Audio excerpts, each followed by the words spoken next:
Is this man actually doing the oven?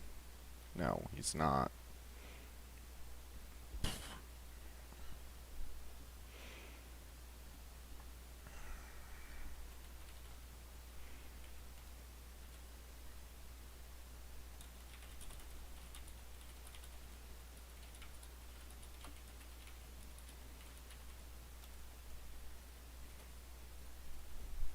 Ba ba ba.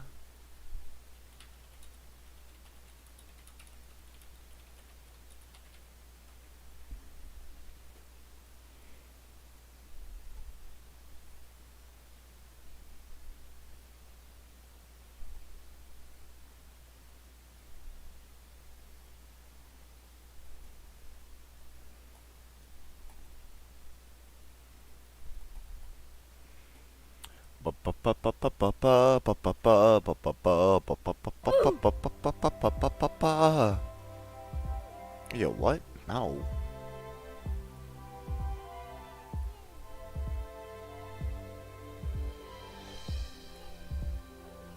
Why was it going through my webcam by default? God, Roblox, you're stupid.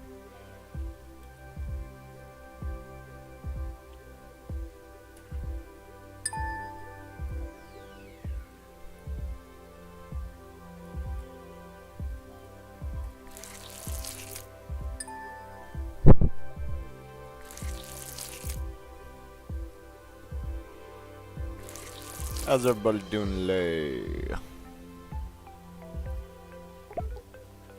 Hi guys, welcome to the stream. How are you doing? Yeah, that was kind of cringy, not gonna lie. White batter. Pink icing. I think the next one coming through should be green. Yeah, he's on oven.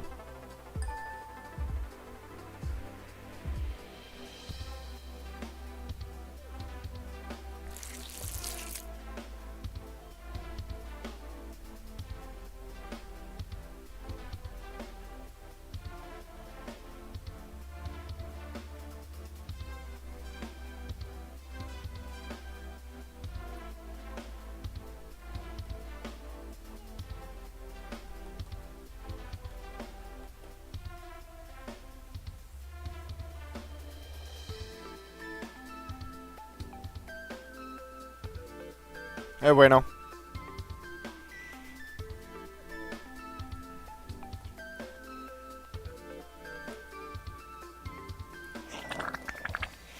I should get hunting here now. Let me finish up these cakes.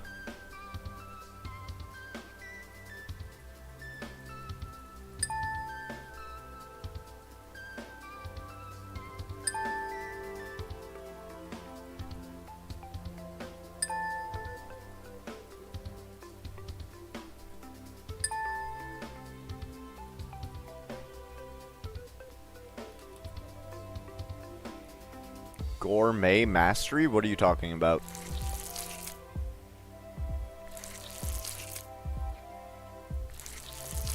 What's gourmet mastery?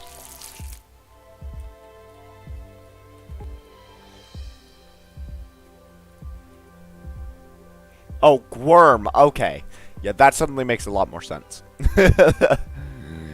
Like, yo, Chief, what is gourmet mastery?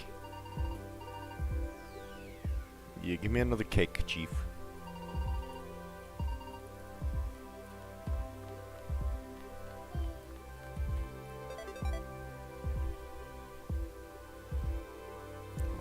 What's my Loom's health looking like? That's fine.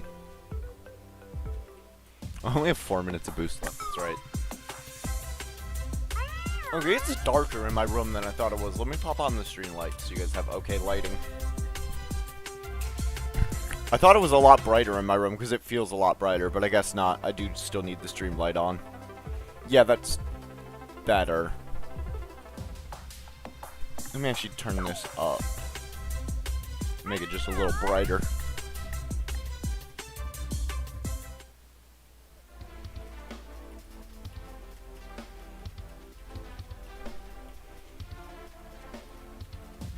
Let me actually turn this to camera only and see how it looks.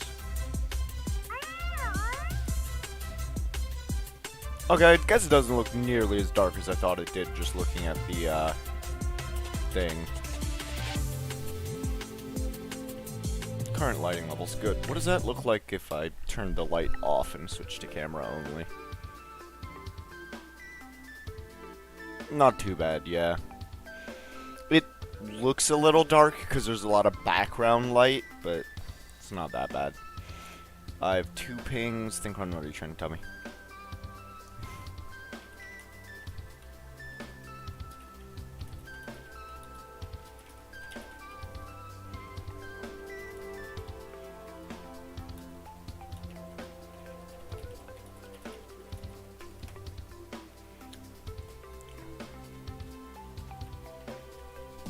Yeah, your worms are not mastered yet.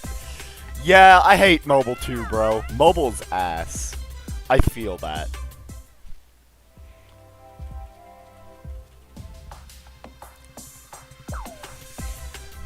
Dude, I was wanting to be streaming like 4 hours ago.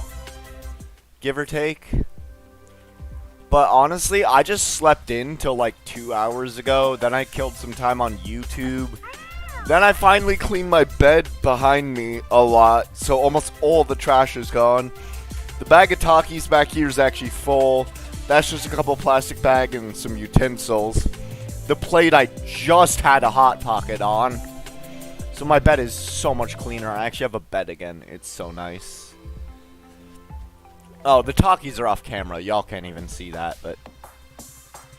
There's not like a pizza box and like 30 plates and some M&M bags. My room looks presentable again.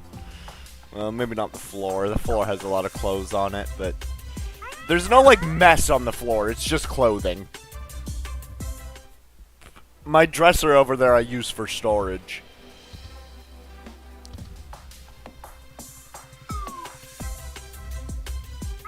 Much to my parents' chagrin, I literally never used my dresser for its intended purpose.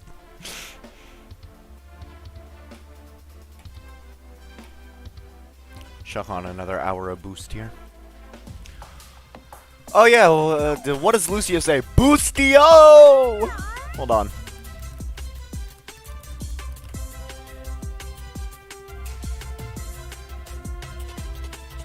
You're powered up. Get in there. Yeah, there it is. Boostio!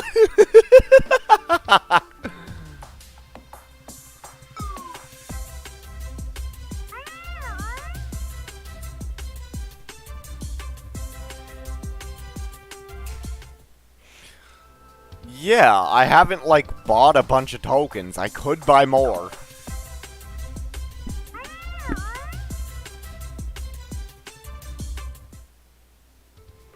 Alright, 32 to pity.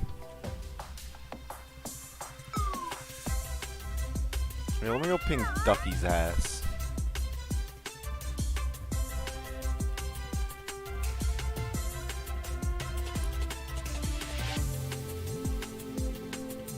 Does Ducky have a mic? Can I just... Oh yeah, I totally can.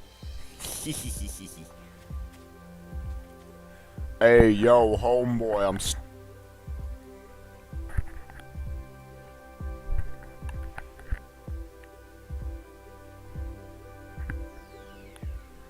Hey, yo, homeboy, come check the stream. I see you active in the stream chat now.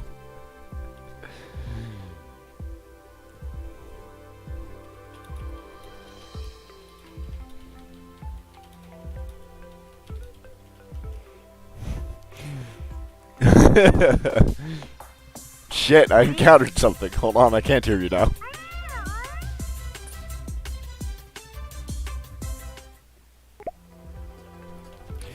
Question, were you able to hear me when you were hunting through whatever you were doing?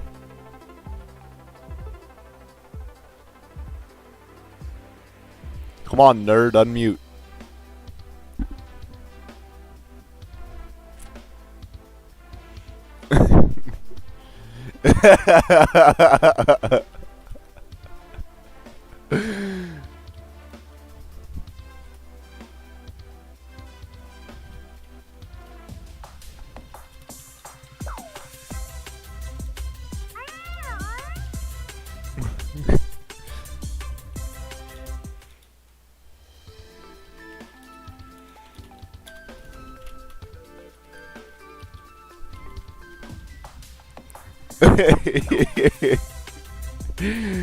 Oh, that's great. Hey, what's up, Creek? What is up, Wacky? Sorry, we were doing a little trolling of Ducky. Ducky's one of my stream mods. He was over there AFK hunting, so I just walked up and started harassing him over the voice chat beta. Because he has that enabled and he can hear it through his AFK hunting.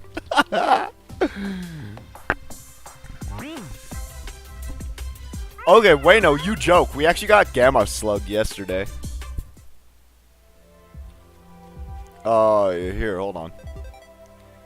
Where is it? Is it up here? Yeah. We actually got a Gamma Gwyrm yesterday. Terrible wisp, though, but that is what it is.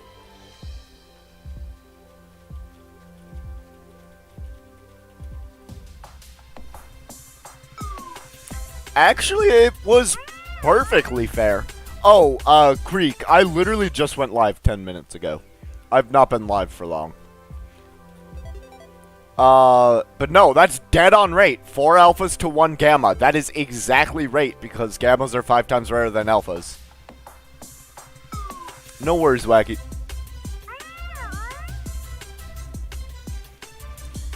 Because alphas are 1 in 128, gammas are 1 in 640. So you should get 5 alphas to every gamma. So we're literally right on rate right now, which means our next thing's probably going to be an alpha. Statistically speaking, of course.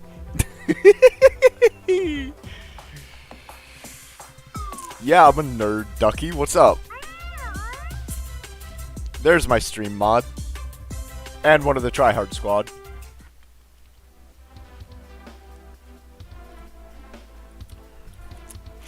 I have not seen Jurassic World Dominion. I don't know if I'm going to, though, to be honest. The Jurassic World series has never, like, super interested me. I might see it once it hits my local cheapo theater, and I'll see it for, like, $4. But I doubt I'm not gonna go pay big box dollars for Dominion. I just don't have enough interest in it. I've never had a lot of interest in the Jurassic Park series. Dude, Moist Critical roasted the shit out of Jurassic World Dominion. He said the scenes where there weren't dinosaurs were so freaking boring that he literally fell asleep twice.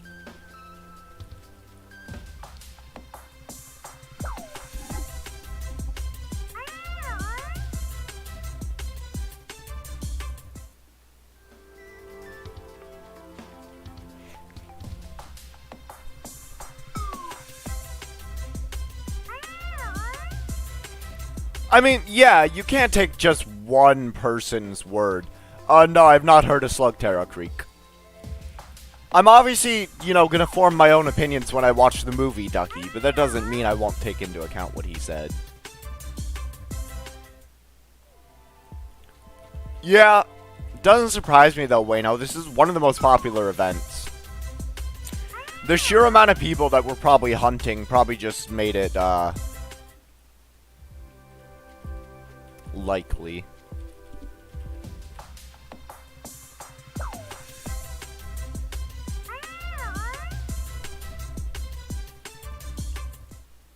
Alright, boys, pity is coming up. 14 away. Probably another 3 minutes and we'll hit pity. Start putting your guesses in. What are we gonna find?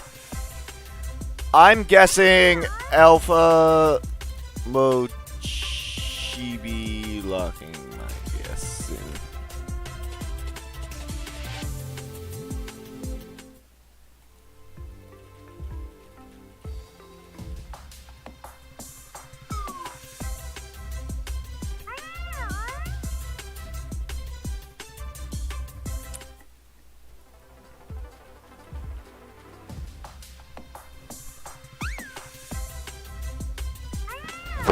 Emotional damage. I'm just glad that wasn't the pity, bro. If I had gotten an Alpha Very, bro, I might have just ended stream there and said, screw that.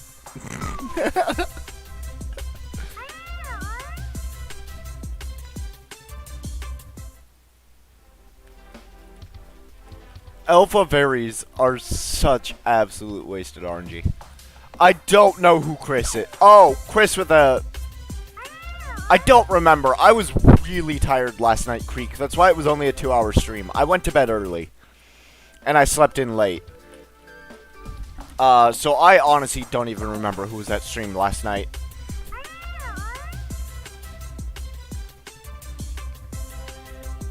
Dude, I barely remember myself being at stream last night. Don't ask me to remember other people.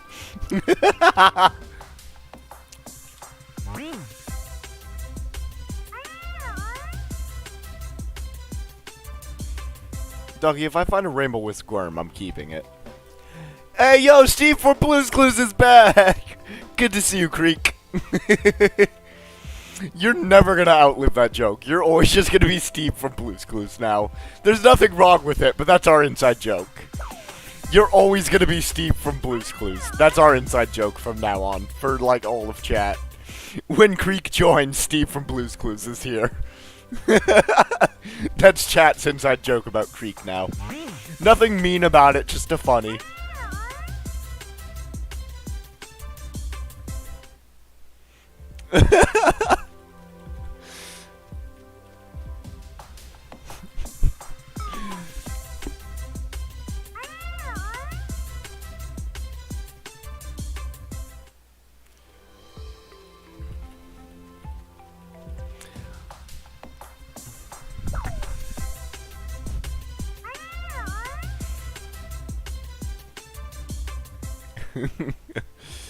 Alright, 3 to pity. It's a final countdown. Yeah, sometimes even I don't know what I'm doing. I just do it, and I either regret it or I find it funny. That one I regretted it. Also kind of found it funny. Like a 50-50. Boo. Was that on pity? Or was that one before pity?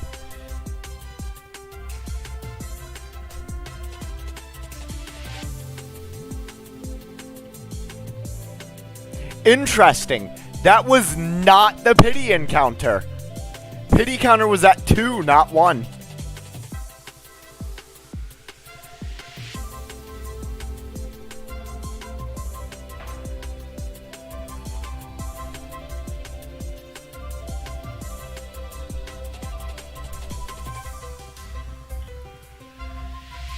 Dude, Sap Plant restores so much of its health because it's so low level. Jesus.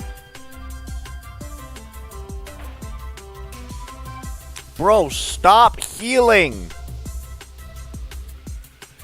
Screw it. We're just gonna... It's low enough level, this should work.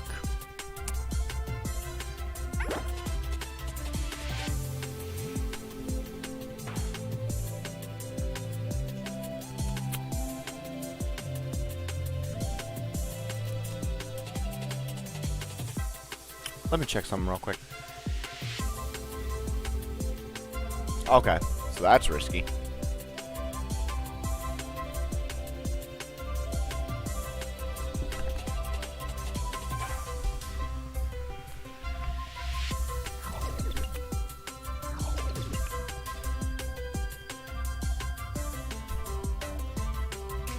Okay. So first, switch to Eliguana, so Sap Plant wears off.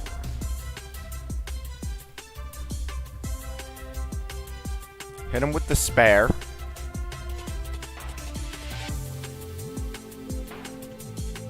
You know what? I'm okay with you recovering like 1 HP. And now we'll switch into Florant, who's immune to Sap Plant. Up yours.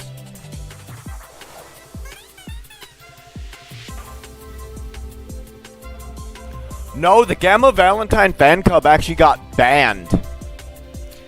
The only Gamma Valentine's fan club in existence got their account banned and their appeal denied. Gamma Valentine fan club, the original, no longer exists.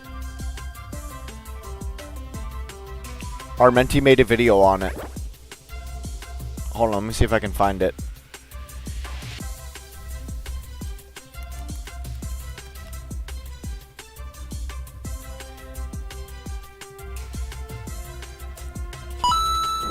So Right here. I will be telling you the sad story of a Loomian that will never exist again in Loomian Legacy. This story happened in the course of 2021, so I guess it's sort of like a year old, but that doesn't really matter because I believe that a lot of people don't know the story or the story has been forgotten. So let's get into it.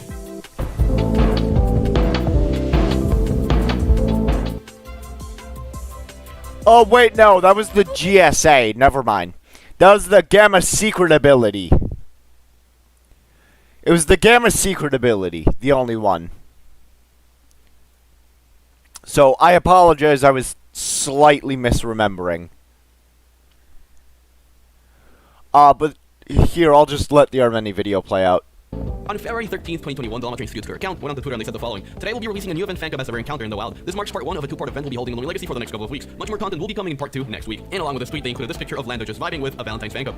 The chances of finding a Valentine's fan club in the wild was 1 in 100, and personally myself, I found a lot of them, and I know a lot of people had a lot of fun hunting in this event. Then, just 2 days later, the user Garbantis Games went onto YouTube, and he posted this video. As you're seeing in the video, he's basically showing off his Gamma Secret ability Valentine's fan club. This encounter was super crazy because it's a 1 in 16,384,000 chance of appearing. And even though this event went on to go for 1 extra month, not a single Gleaming SA Valentine's fan club was found, not a single Rainbow Wiz Gamma Valentine's fan club was found. The only rare Valentine's fan club that was found was the Gamma Secret ability Valentine's fan club. So this user had this Gamma Valentine's fan club for a couple of months, and then some sort of situation happened. He ended up trading this Actually, fan club hold on, wait, 1 second. The event went on to go for 1 extra month, not a single Gleaming SA Valentine's fan club was found, not a single Rainbow Wiz Gamma Valentine's fan club was found. The only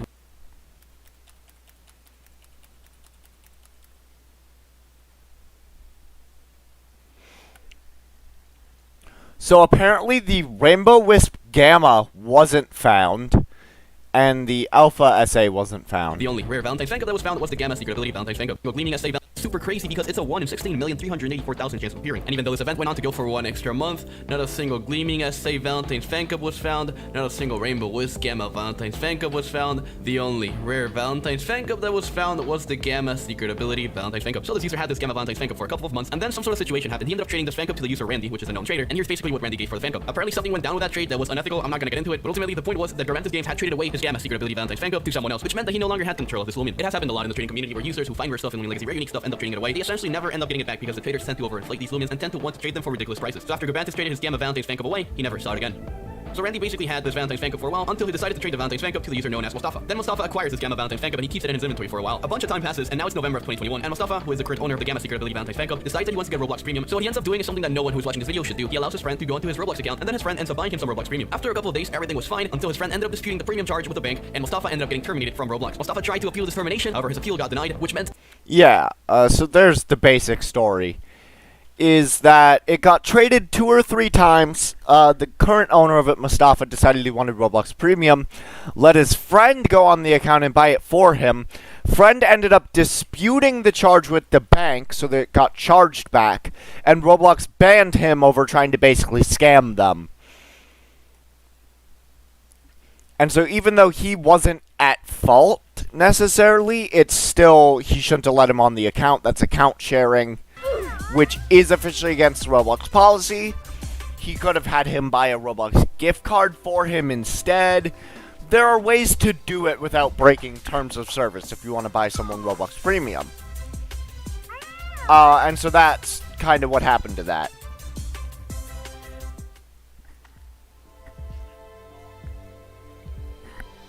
Credit to our mentee for that video, of course. And all of that information. He's not a bad source of Loomian Legacy news if you guys want to go subscribe to him. His videos do tend to be a little overinflated, but they do have the info you want, so. I personally just skip through them to find the information I'm looking for, usually.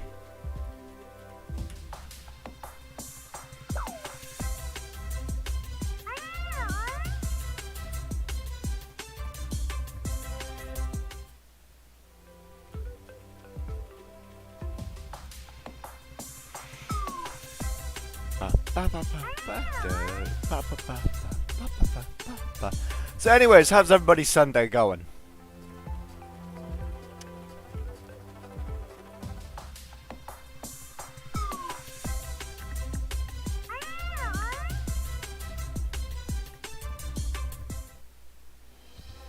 Glad to I see what you did there, Creek.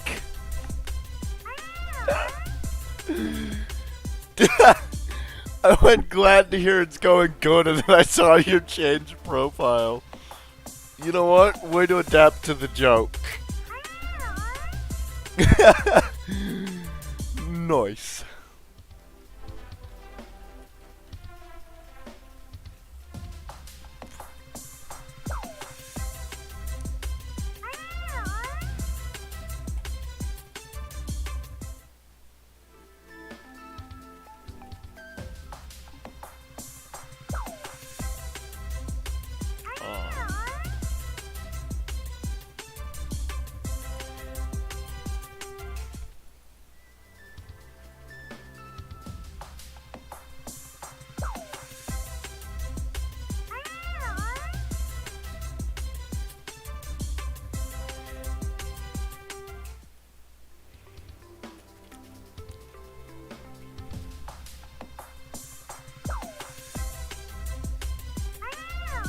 Yeah, I feel that creak.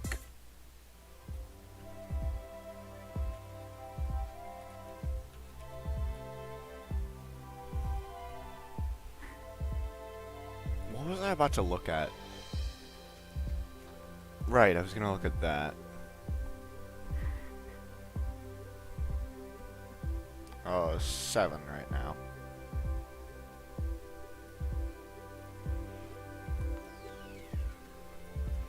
Oh, you know what though, real quick. Guys, no need to head to main adventure. Ducky is in this server, so I'll be right back. I'm just gonna go do my wheel spin real quick, and then I'll be right back in this exact lobby.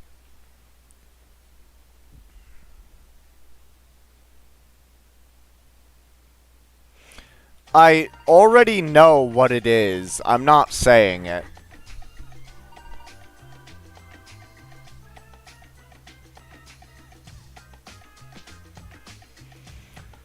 You know what? Fine. I already know exactly what I'm walking into, but here I'll say it anyways. D's nuts. You're welcome. It really doesn't bug me.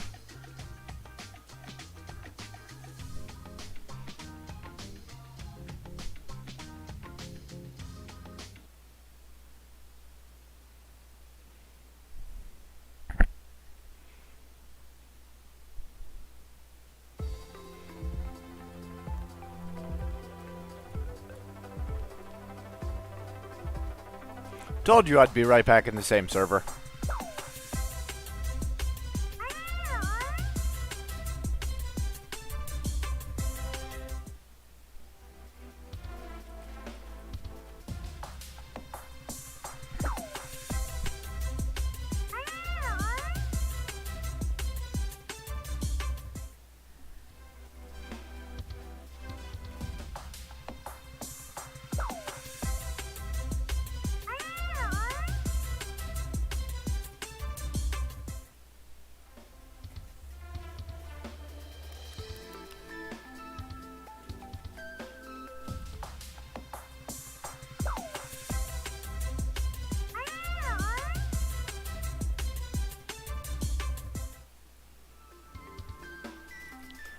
If you're trying to say you're bald, you did it backwards, buddy. You would have to put RU after D-Lab to get your bald. Now it's just balder, which I guess is the... Isn't he... Why do I know the name Balder? What's that from? Baldur's Gate, right. Norse mythology. Also, that's more a joke for Jammy. I had hair, it's just short right now. I cut it off like a month ago. Hold on. Let me go to my old streams and show you what I used to look like 2 months ago.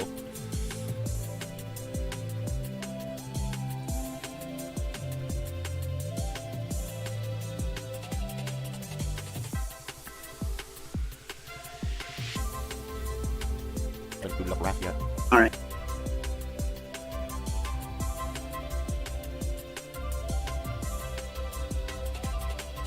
Alright, I'm turning on the...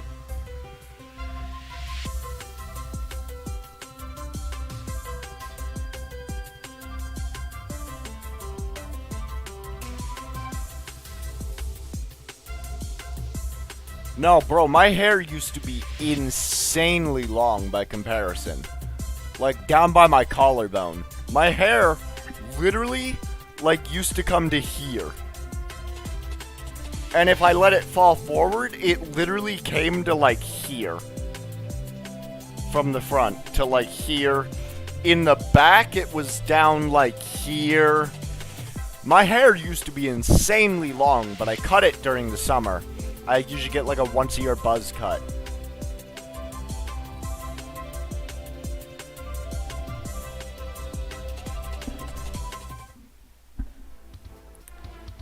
My hair is just in that ugly phase where it's not quite long enough, not quite short enough, and so it just looks like shit. I look good with a buzz cut and I look good with long hair. I do not look good with medium hair where it's still sticking up and hasn't, like, succumbed to gravity yet.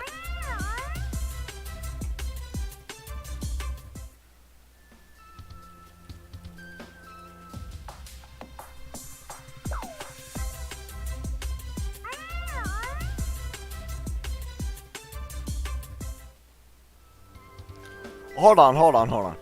1 second, let me find a picture. There's my phone.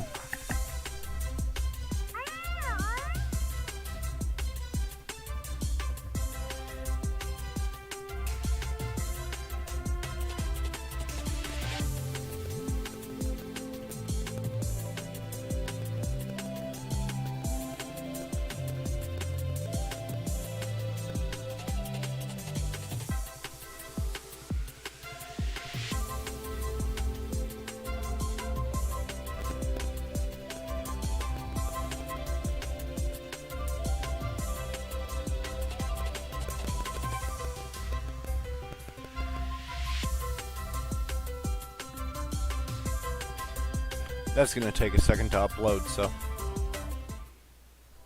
Yeah, probably. But don't do that.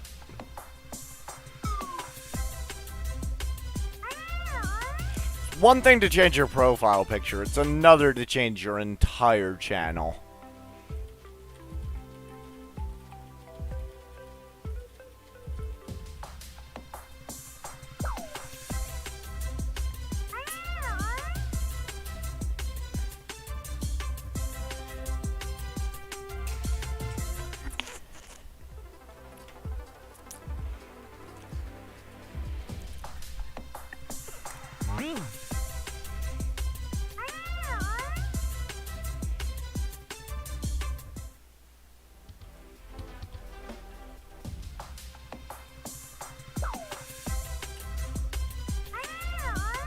Alright, that image says it's uploaded, but I think the second one is still uploading, so we'll see when that actually goes through. Oh, my pity counter's not on because I hopped out of the server. Hold on, let me fix that.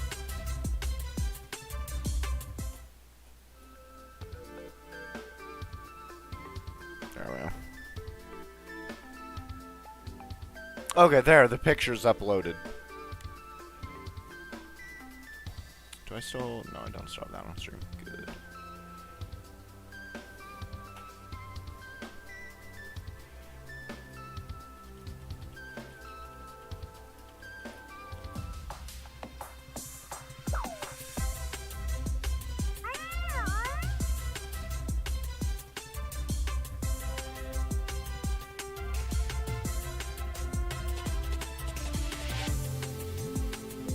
Here's me in like an actual nice shirt and pants with my long hair.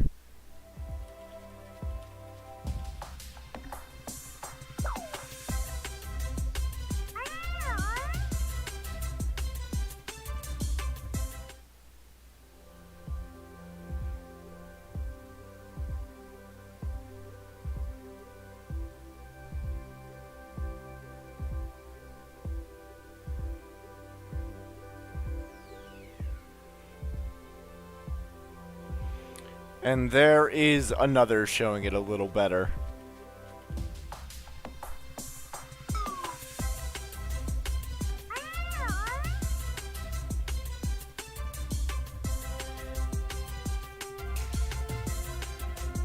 What do you mean, baby hands, bro?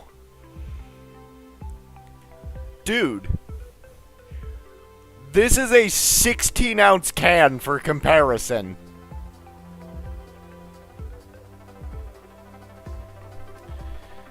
Like, hold up, bro. Baby hands. Nah, Chief. This is a 16-ounce can for comparison. Like, dude. I can nearly get my entire hand around that 16-ounce can. There's only like an inch there of its diameter. Or circumference or whatever.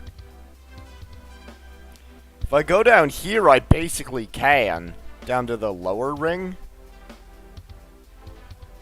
If I actually... No, that slips off. Like, no, dude, not baby hands.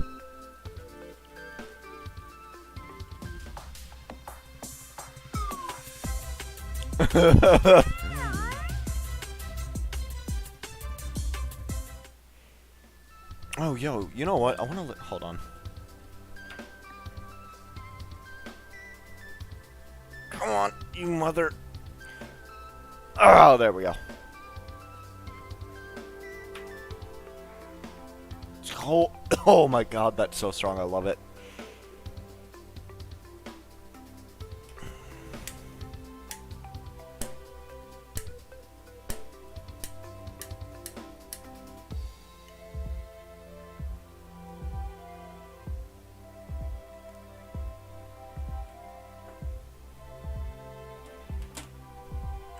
This candle's literally called Death by Chocolate. Where do I want to put this right now? Let's move that, move that, move that, and that. That can go in the garbage. And then the candle can go right there.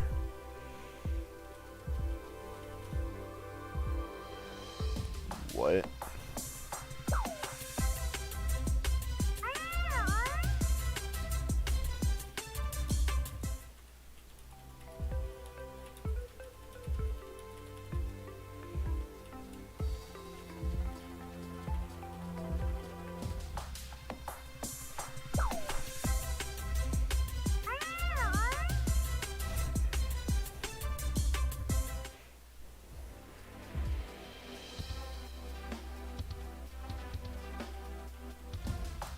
Okay, gotcha.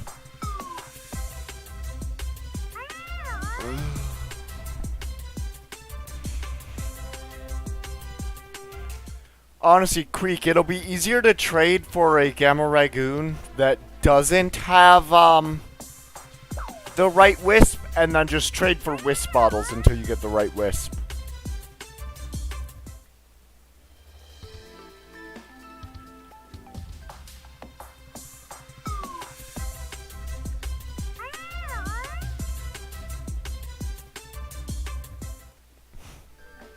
This server's a little goofy, not gonna lie.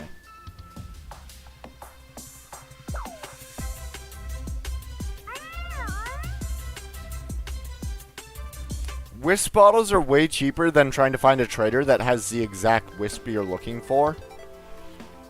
Cause like, hold on, let me scroll up here.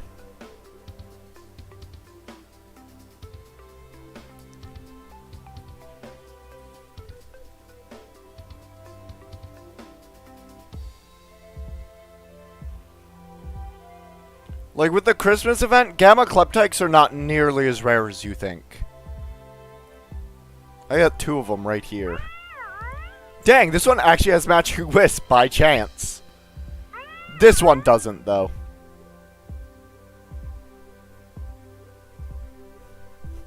I mean, kind of matching Wisp. The red and orange one would be better rather than the pure yellow, but...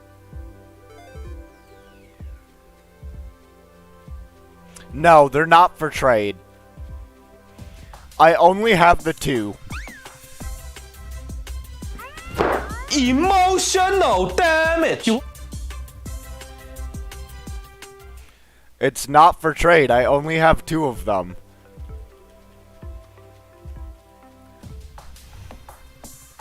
Well, not only... Well, think, Run. If I had an extra Gamma Kleptyke, I might be willing to trade it. But... I only have 1 Gamma Kleptyke and 1 that's eventually going to be a Gamma Ragoon. And one day I do want to somehow get a Gamma Living Dex. You know, before I die. Unrealistic goal, but something to work towards. And so I would need 3 Gamma Kleptykes before I'd really be able to trade one.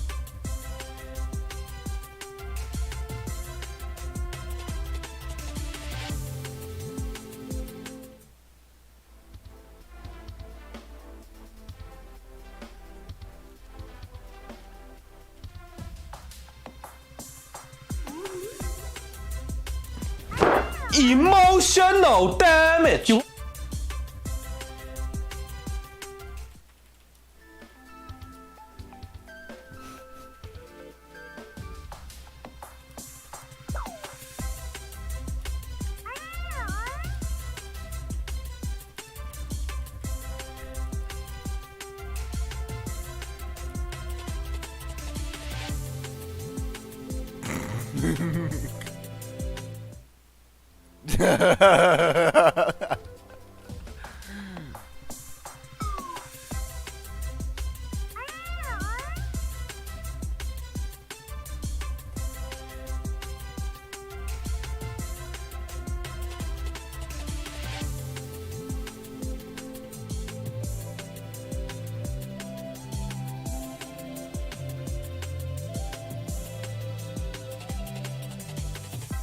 Oh, nope, that's not what I wanted to move.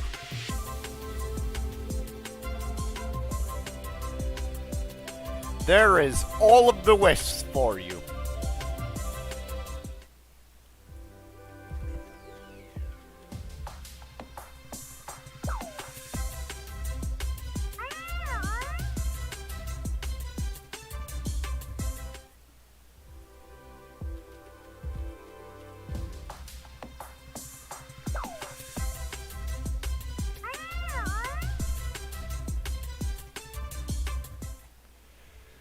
That is all of the wisps in one image, including rainbow.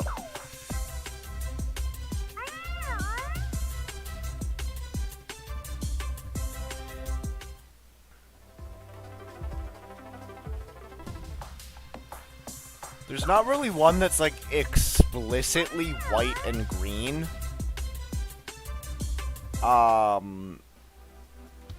There's kind of one that's like a light yellow and a light teal. Kind of near the bottom middle, or bottom right.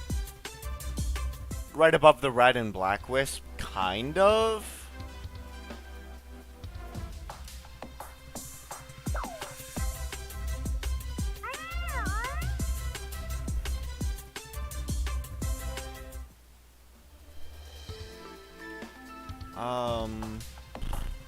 Yeah.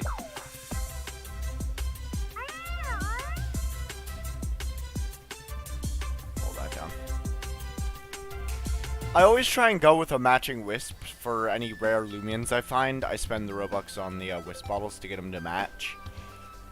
So like, Snowl, matching wisp.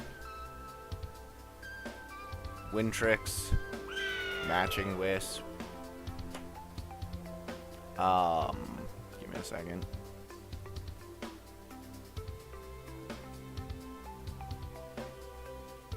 Kleptix I obviously didn't bother. Matching wisp on Mutagon.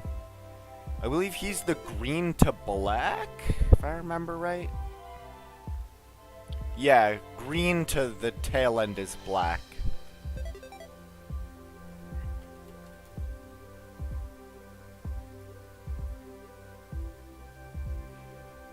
Waba has a white and blue wisp, if I remember right. Yep, white to like snow blue. With a tiny bit of dark blue in the background.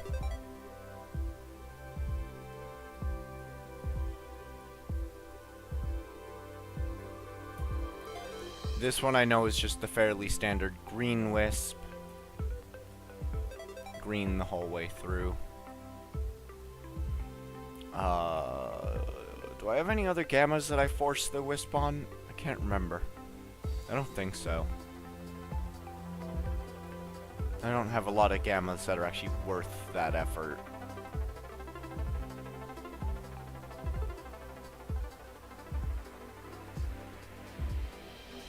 Yeah, I think that's it. And then, of course, I have my one rainbow wisp. This is my only rainbow wisp, by the way.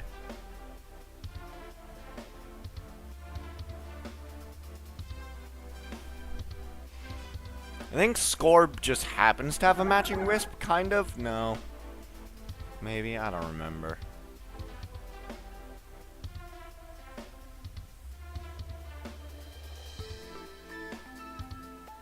Oh yeah, my GSA Burroach, GSA Goppy, both found in the wild. Those aren't matching Wisp though, obviously. My 1 Alpha Paramind, which I found Christmas. I actually forgot I found that. Yeah, and that's the only one.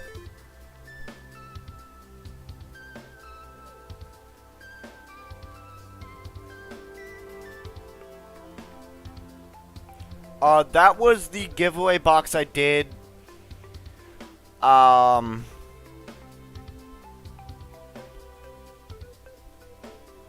the black and teal matches because you got black for the eyes and you got the green for the back flames. Yo, you doing it? What does that box?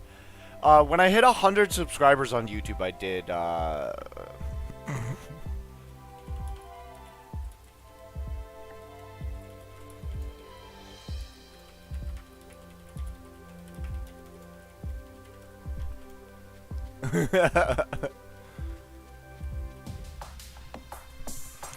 But yeah, when I hit 100 subs, that was the box I was using. I haven't ever renamed it. It's not actually a giveaway box right now. I just never renamed it because I'm lazy. You know, typical gamer fashion.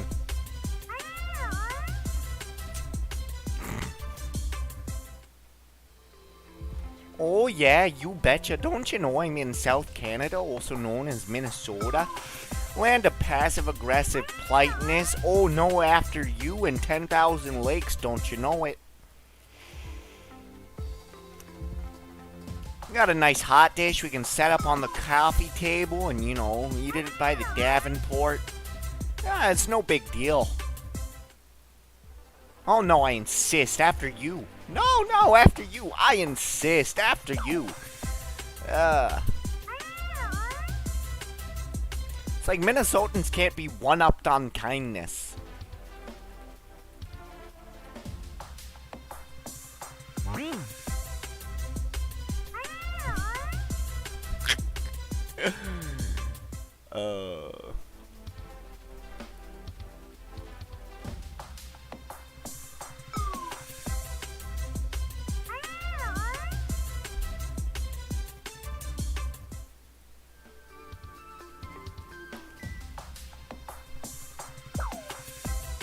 I know that's a Sweet Home Alabama joke, but I don't understand where it came from. I'm not sure what I said that you're replying to there.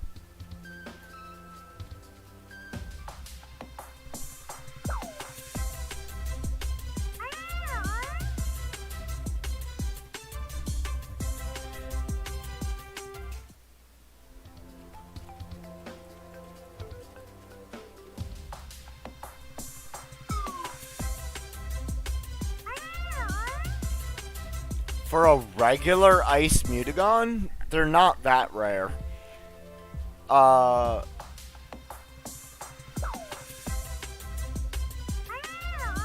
trying to think.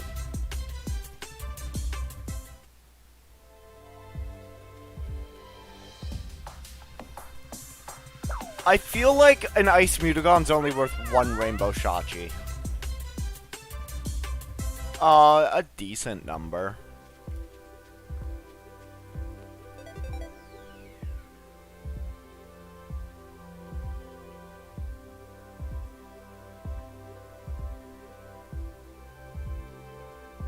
I just gotta find where I put them all.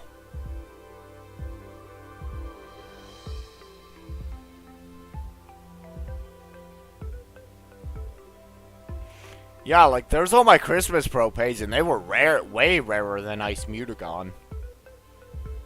Yeah, there's my Ice Mutagon box. I'm pretty sure I stopped catching them.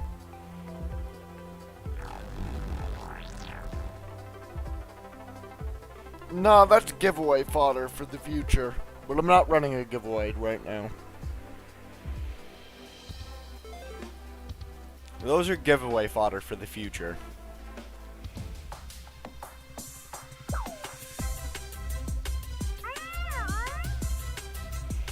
Yeah, you and a lot of other people just don't have one. I can't just give them away left and right or they'll be gone like that.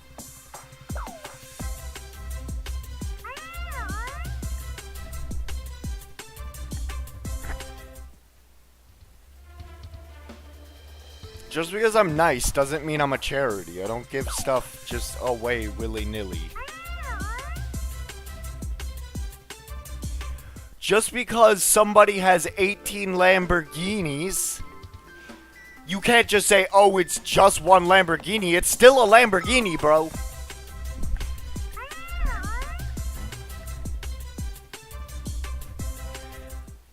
Because you give away one Lamborghini and suddenly everybody wants a Lamborghini. And then they're like, but you gave this guy a Lamborghini. And it's like, yeah, but I don't have infinite Lamborghinis. Not a perfect example, but you get my point. I can't just go and give away stuff to anybody who asks.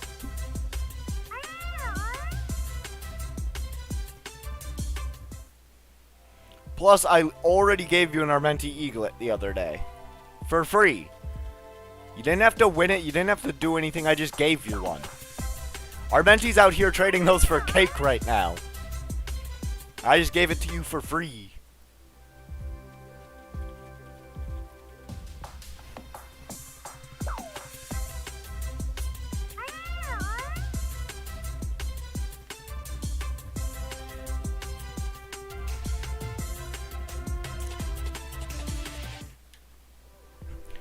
Like, if it's something I can easily mass produce, like you just want, I don't know, an Eaglet in my OT or something, sure, whatever.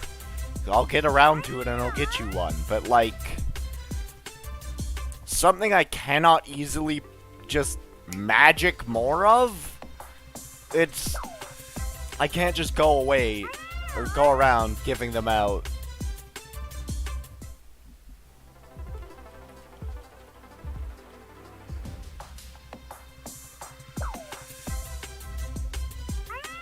Think Run, I already did, didn't I?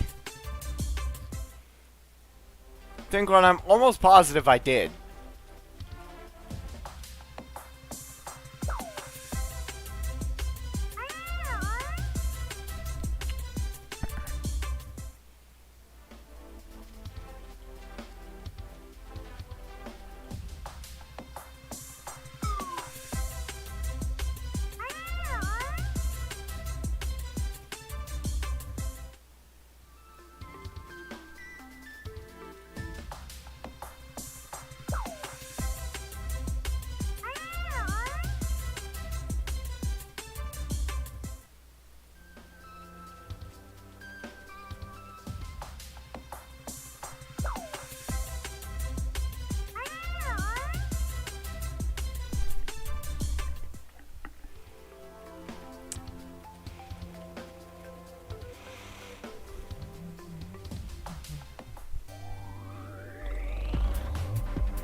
Emotional damage.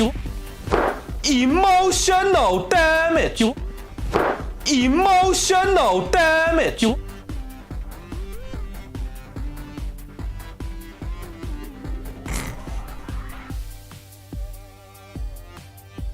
Not essay, we don't care.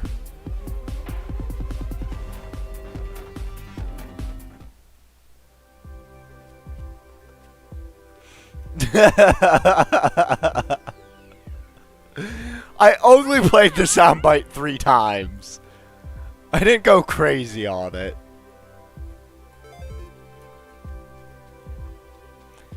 Dude, that was a full odds roaming.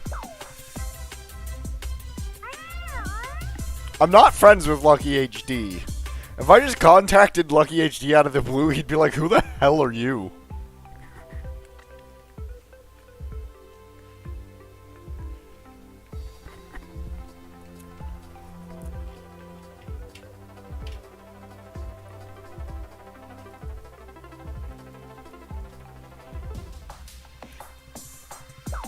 Oh!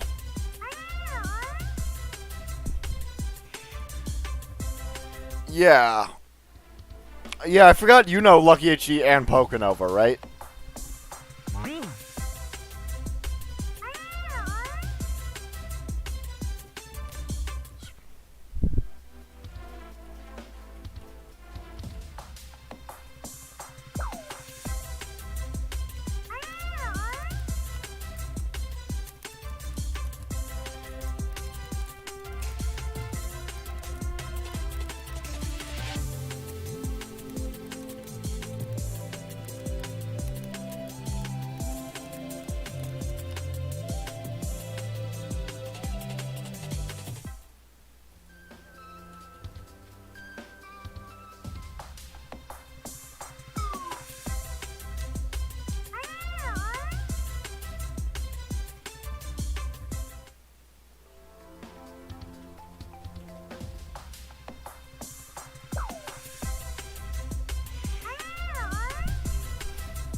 Yeah, I'm sure Lucky's a busy person, especially on his birthday.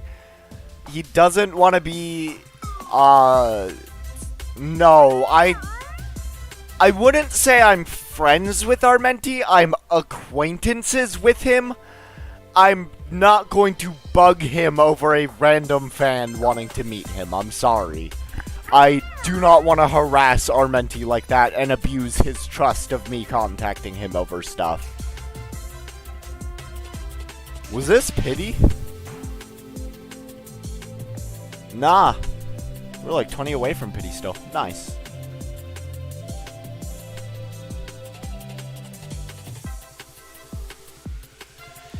Oh my god, up yours. Fine, I'll switch out.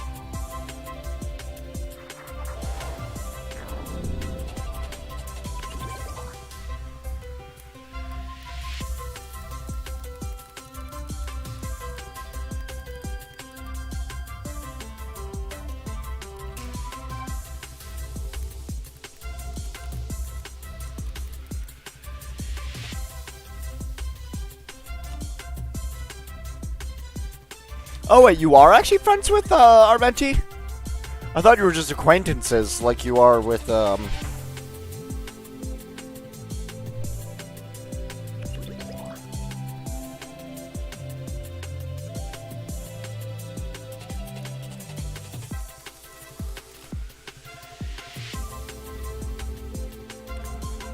Honestly though, Creek, if you want to meet our mentee, just search his name up in the RTD every so often. His follows are open and he's online half the time.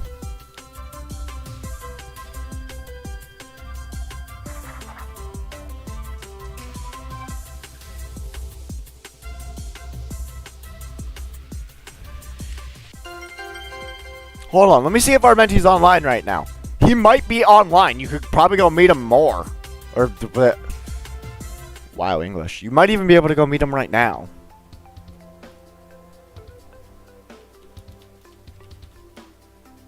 Oh, wait, no. Hold on. Is it just our mentee? Oh, wait, no. There's no space. Duh.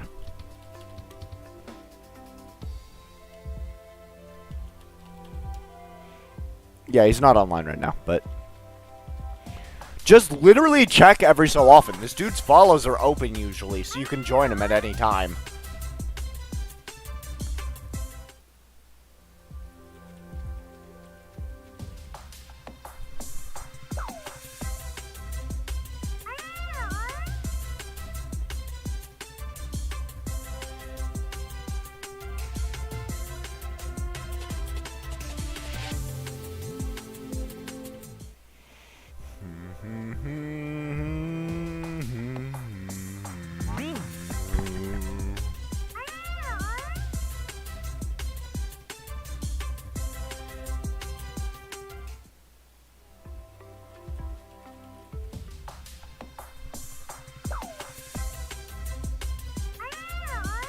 Yeah, I thought so. That's what I typed in.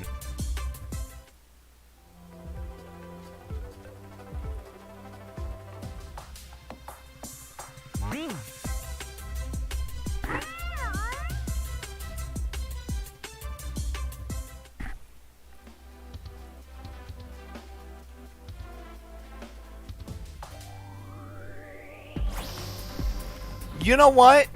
I'll take a Protagon.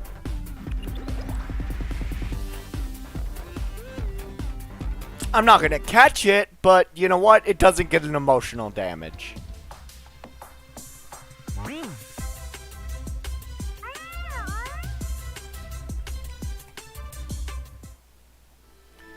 I'm not upset to see a Protagon. I'm just like, oh, okay, a Protagon. Wee-oo, wee-oo. That is the one downside of living on a major street. I hear sirens all the bloody time.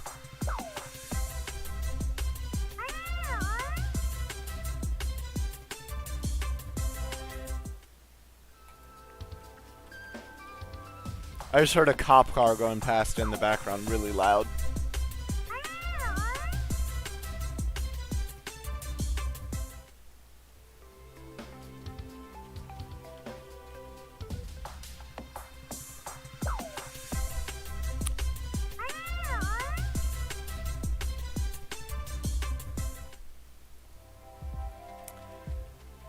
I watched the world float to the dark side of the moon.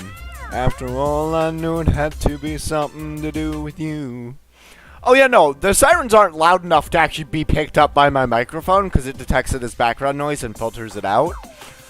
But, like, I can hear it over my headset, which is sound canceling. I watched the world float to the dark side of the moon. After all, I knew it had to be something to do with you. I really don't mind what happens now and then, as long as you'll be my friend at the end. Far over the misty mountains cold, to dungeons deep and caverns old, we must away ere break of day, to find our long forgotten gold.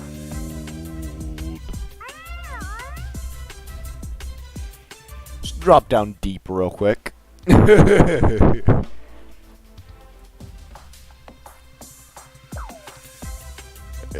Hey guys, just dropping down into that corpse morning voice, you know.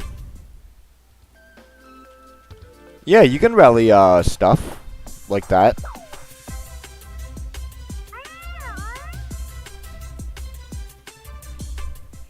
I forget how. It has to do with trainer level.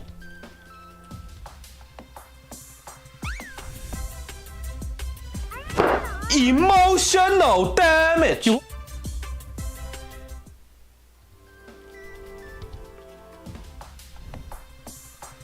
Let her think, run.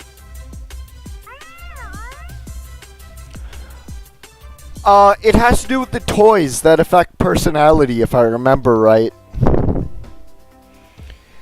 There's one of the toys that passes on the exact nature.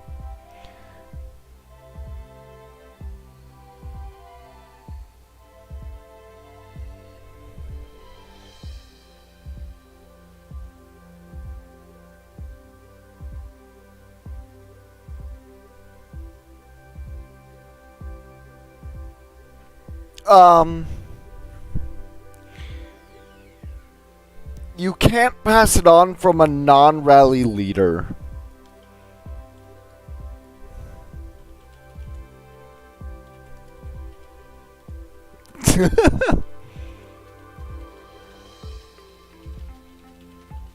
You see Duck menacingly walking in the back. Yeah.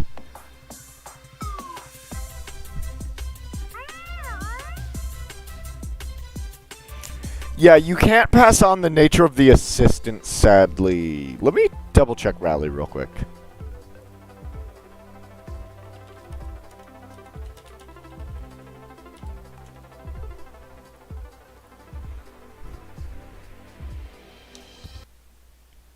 I need to double check how this shit works, because I don't remember. It's been a while since I've checked my rally.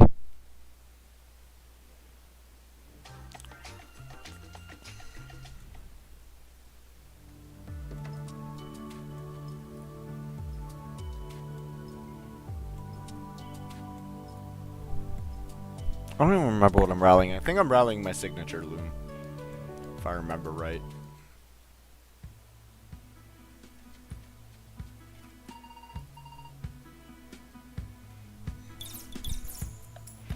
I am not rallying anything. So it's the toy slot.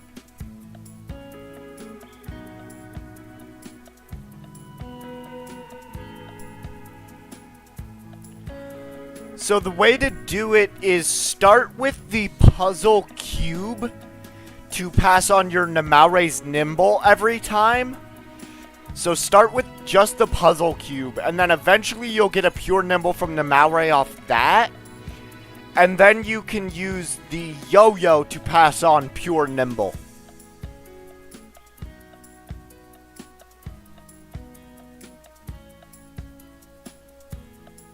That's how it works.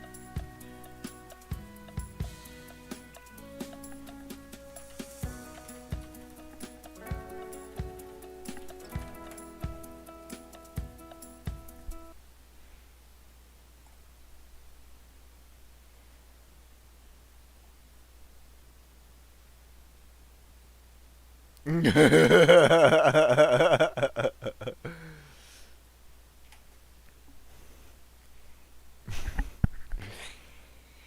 my gosh, Ducky! It's such a pleasure to meet you! How's your mother been? Just pop up real high as well. I remember when you were like 3 feet tall. You were such a darling!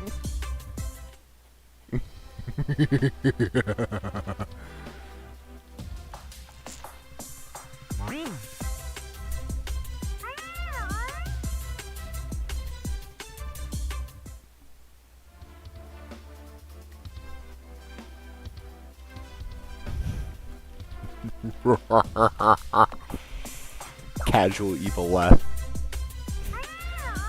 Nah, if you want the really like mildly chilling evil laugh, be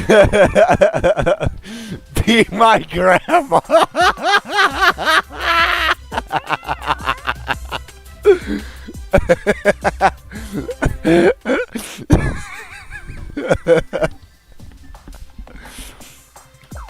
I'm not on anything, I'm just naturally crazy. In a good way. Nah, let me get the proper, like, mildly spine-chilling evil laugh.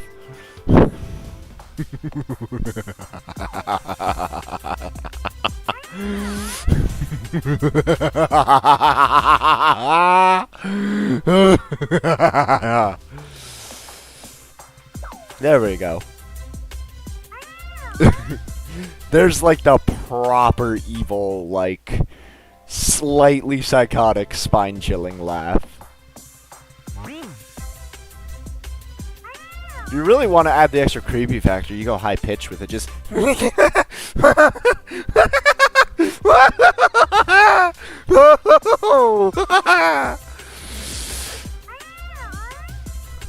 Just go for that, like, evil clown vibe.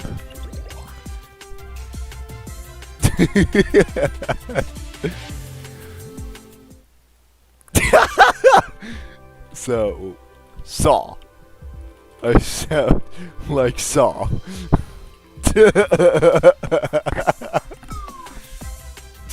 Like a Walmart Joker.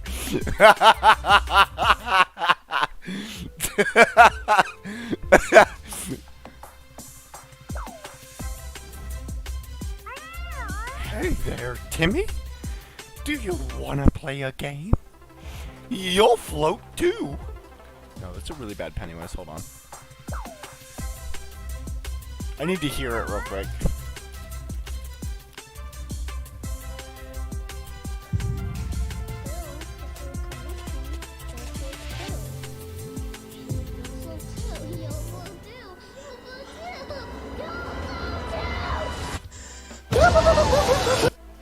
No, that's not it.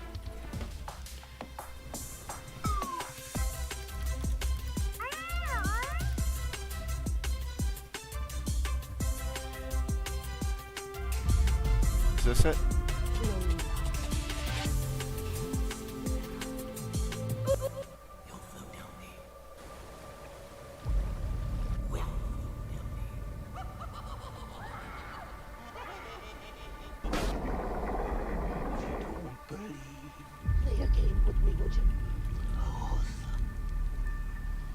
Play a game with me, won't you? Yeah, there's Pennywise. Leave me alone! You and I alone! Egg boy. Kiss me, fat boy. The last time. Yeah, there's what the Pennywise voice sounds like. It's just Zoidberg. Okay. Don't you want to play a game? Come on, little Timmy. I have candy down here. There's a decent Pennywise. I just had to hear his voice again to be able to properly do it.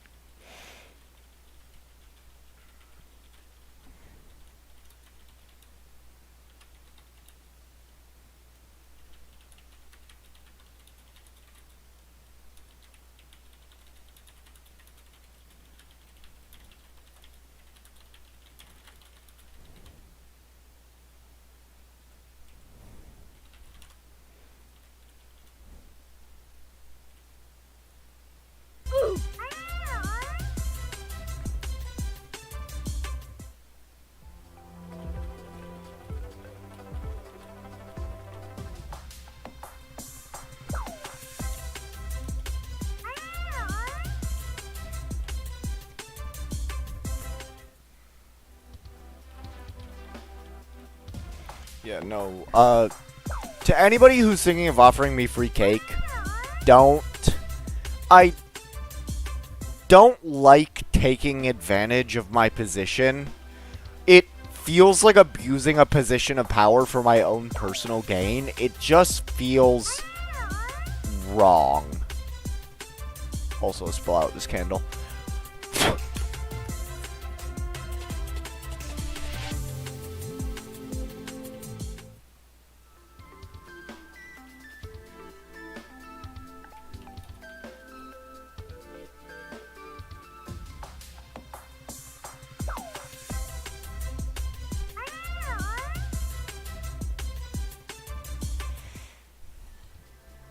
I understand you really do, but it still feels like taking advantage of the fact that you enjoy watching my content. It doesn't feel right.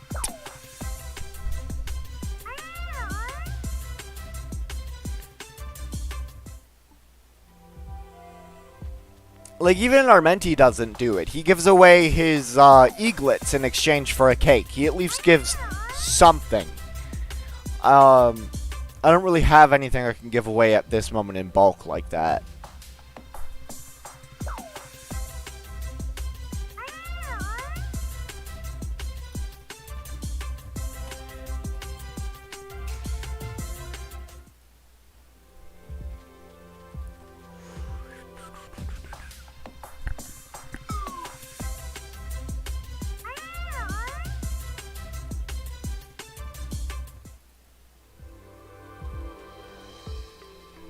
Wait a second, is that Wayno?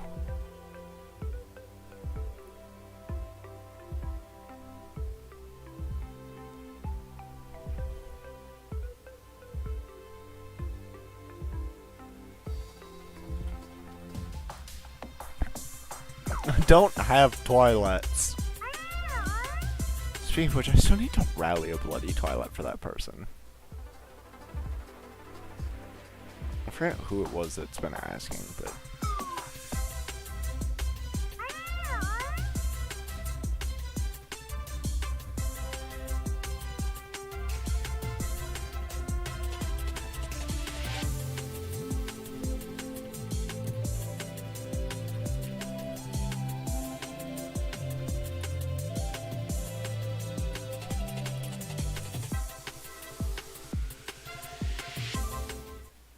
I mean, I have Twilats, I just don't have spares.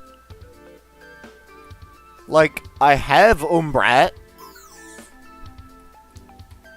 I have Luxor. I have T-Clips, but I don't have a Twilat. Also, give me 2 seconds here, guys. I just need to do something.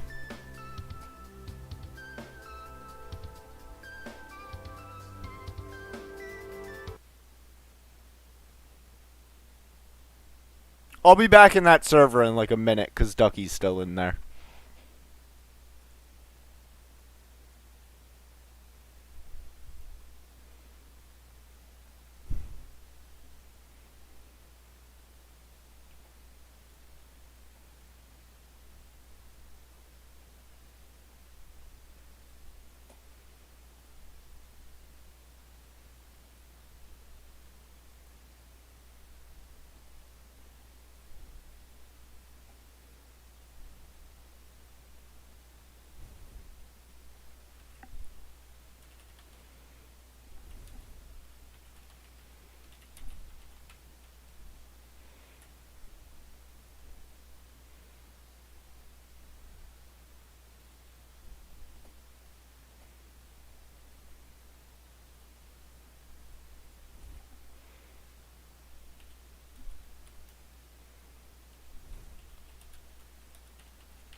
Christ, how many is that? 2, 3, 4, 5, 6, 7, 8, 9, 10, 11, 12, 13. 13 times 5 is 65, 69, 71 regular wandering ships.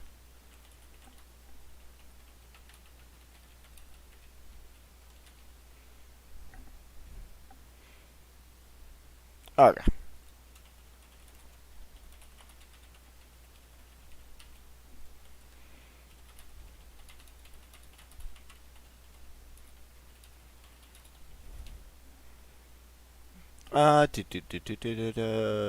Back to Sweet Retreat.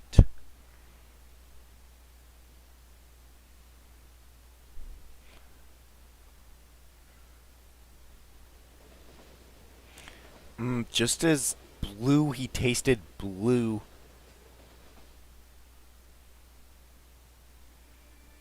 No, that was not Bubblegum Simulator. Why is it not receiving enough data? Is it because I switched games?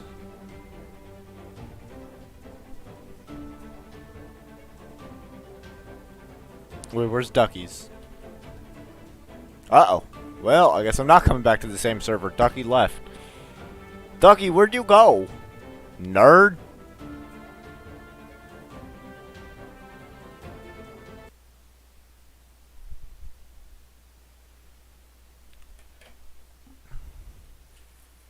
Skittles. Oh, he is online. Okay. Never mind, I'm back in the same server.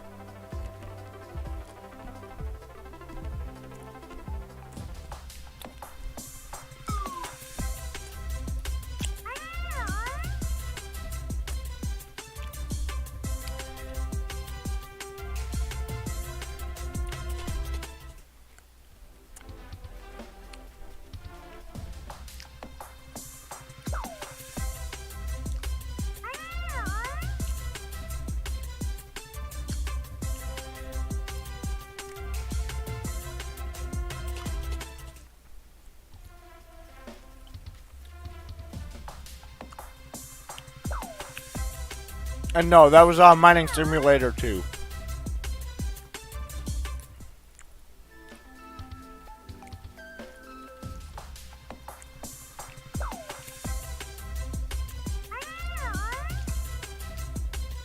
They are the makers of, Mining Sim 2 is from the makers of Bubblegum Simulator, though.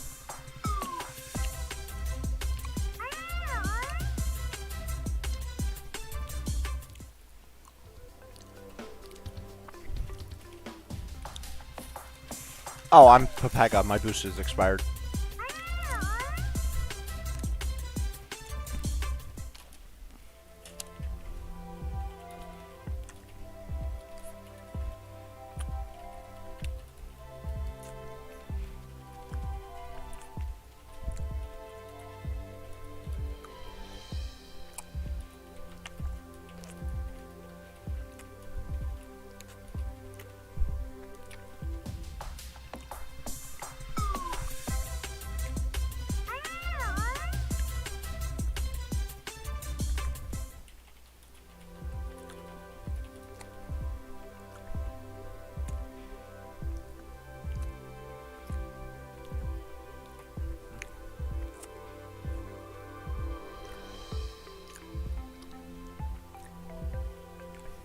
There's my baby.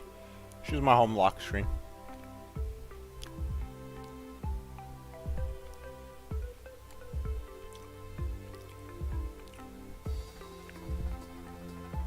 Oh, wait.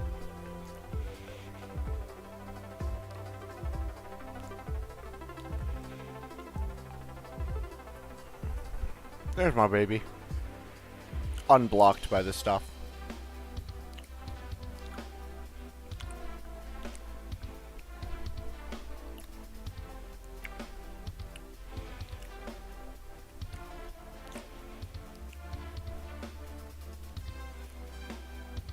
Yeah, that's my queen. That's my kitty. It's my queen.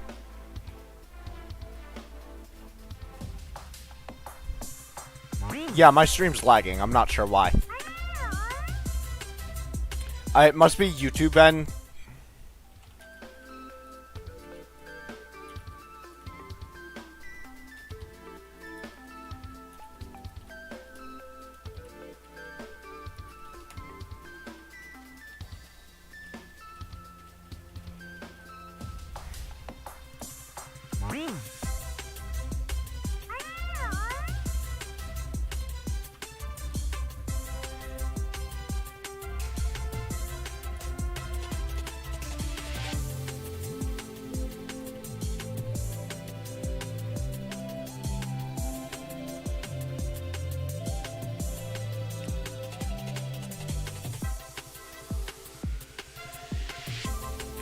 So I'll show you guys real quick what my end looks like for watching the stream.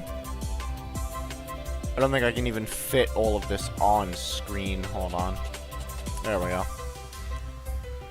This is what I see as, like, the stream owner. I see chat on the right side. I have stream settings, analytics, and health, and under the health section I have an error saying YouTube is not receiving enough video to maintain smooth streaming.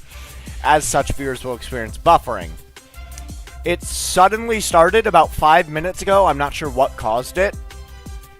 Happened right as I switched over to Mining Simulator 2. But that shouldn't change anything. Like, it just suddenly started lagging because I switched over to MS2 and it hasn't improved. I haven't done anything new, so I have no idea.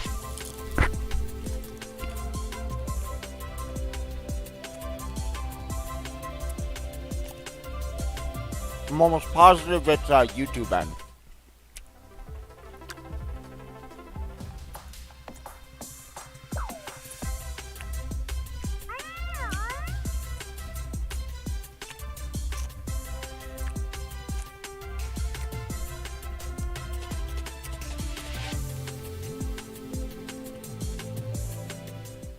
If you guys are curious, this is the type of analytics I get live.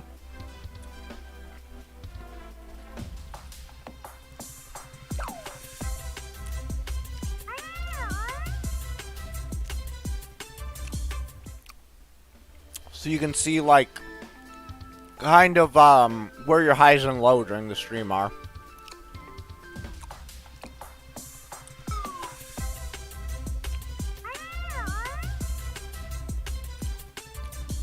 Ow. I can also check, chat rate and stream. Or, sorry, views.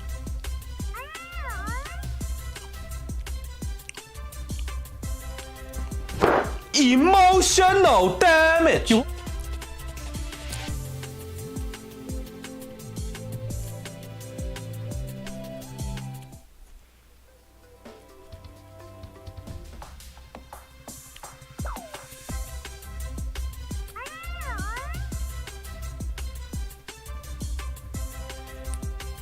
I haven't actually seen Gamma Pyrolin.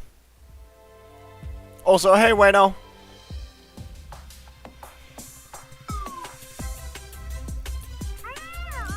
Okay, I never let loser, LOL, did you see I show speed ban?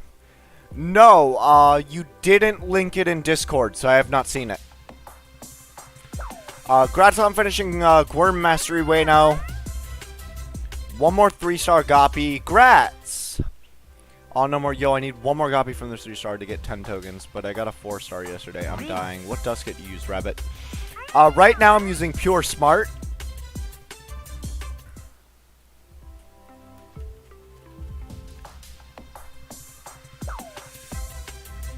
Bro, I need this Goppy. Give me this last 3-star. I couldn't know Kaka. Rapid, you like the Gamma Pylon? I got Sam. Yo, Creek, I ain't got this. GTG. Okay, see you later. Wayno, I have not seen Gamma, Pyrolin. Do you want to shove an image in Discord?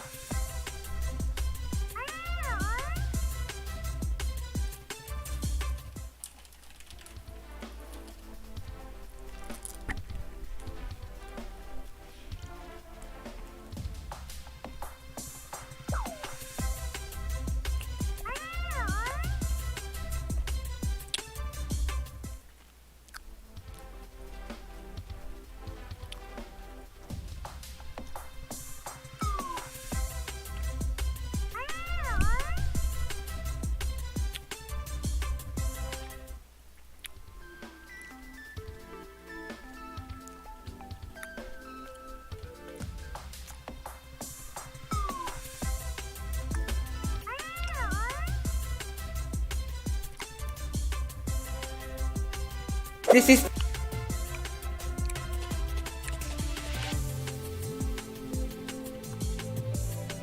Wait, what?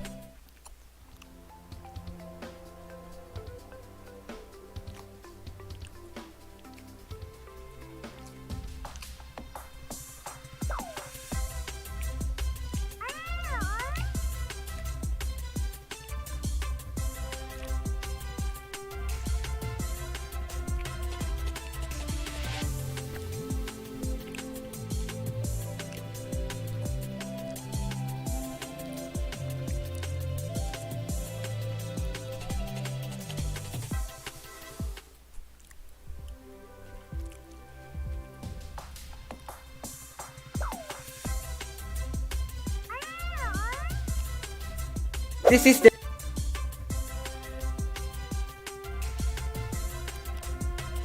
this is the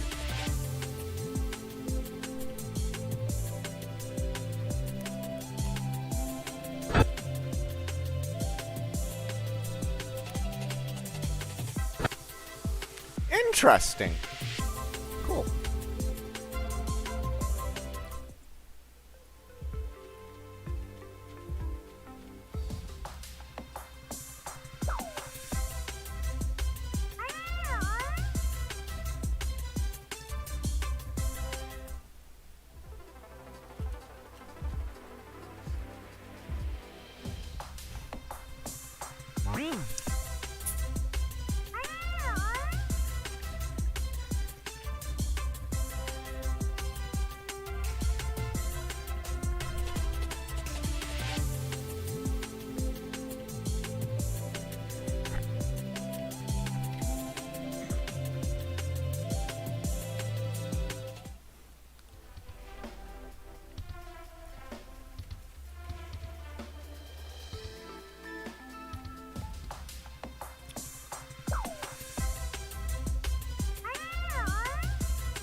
Oh.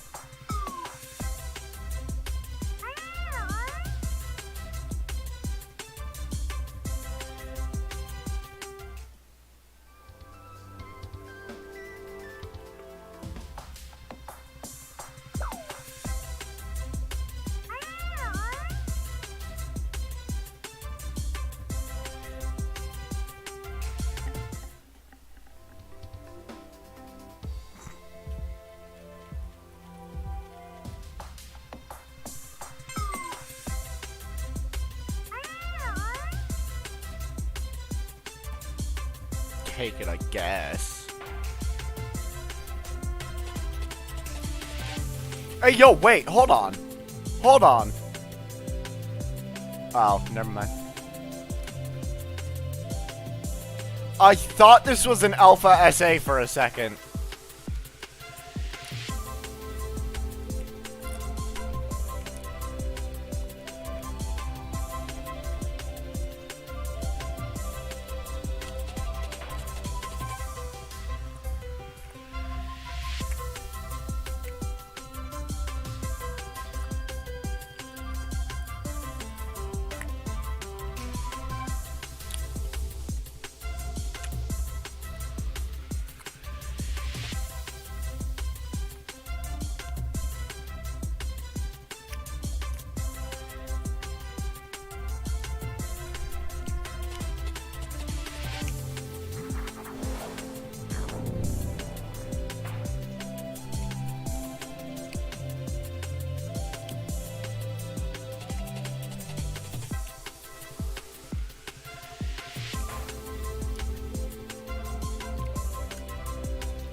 This is fine. Fair enough, Wayno. It's blue, I mean, that's cool, I guess. Blue fire's interesting, but...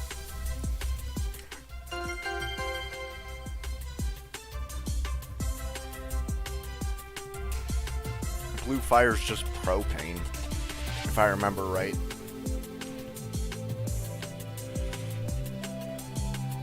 I think propane and a couple other gases cause... Or propane and a couple other things cause fire to burn blue. I forget what they are, though.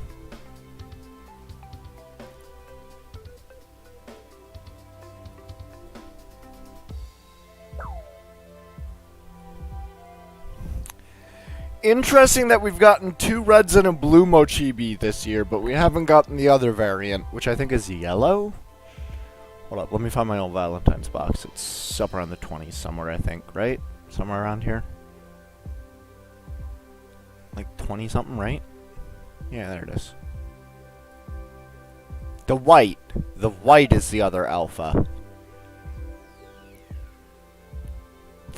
Excuse me.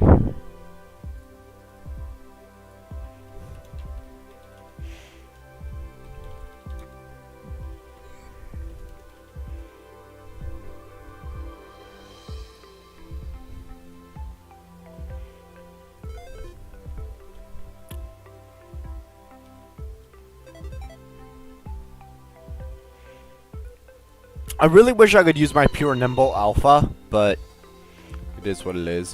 What sucks is I can't even use the Dusket saddle. Because it doesn't want to default to the Alpha because I have the knocked out other Dusket in the front.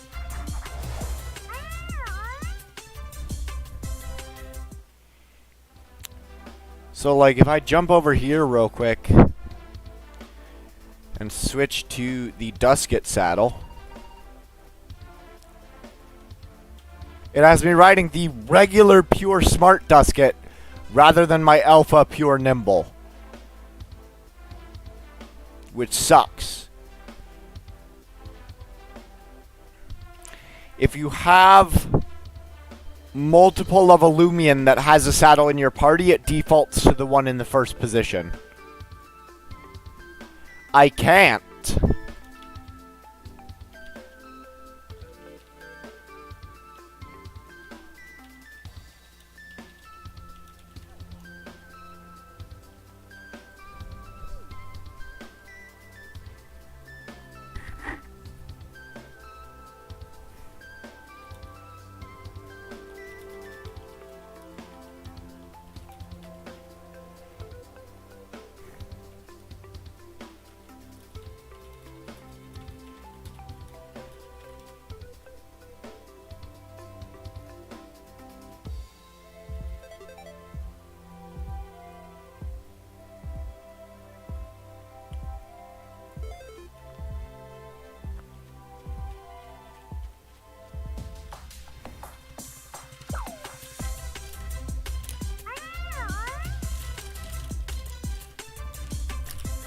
Well, that Skittles bag is empty.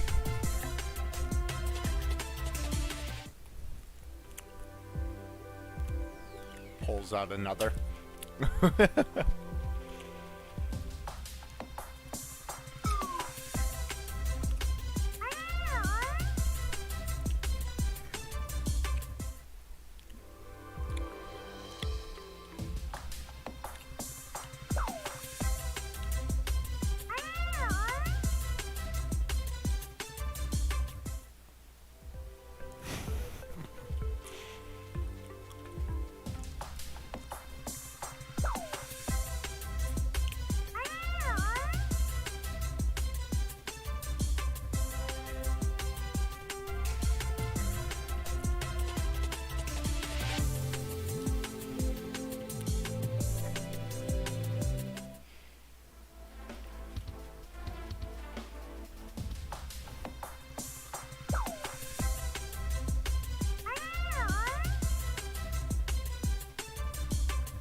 Who might be an alpha?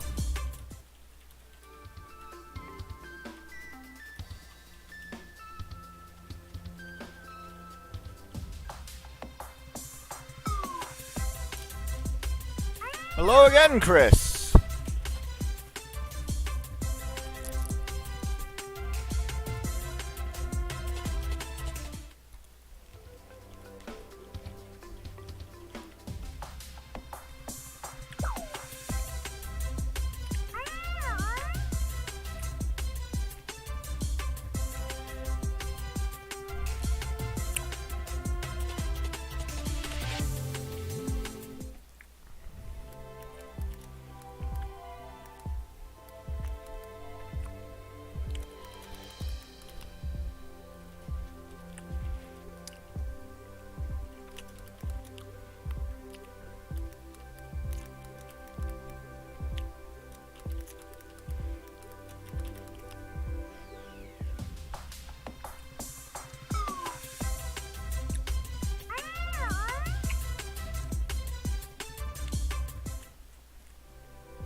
The exact number is 32,768.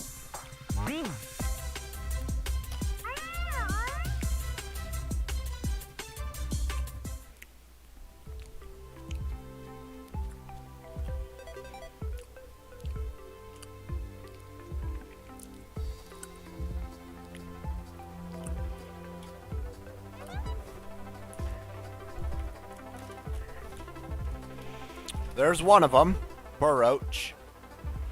And here's the other.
To check something real quick.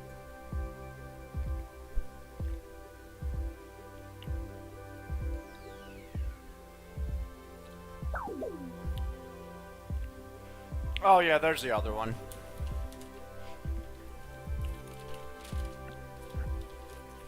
Yeah, it's yellow. Pink, green, yellow.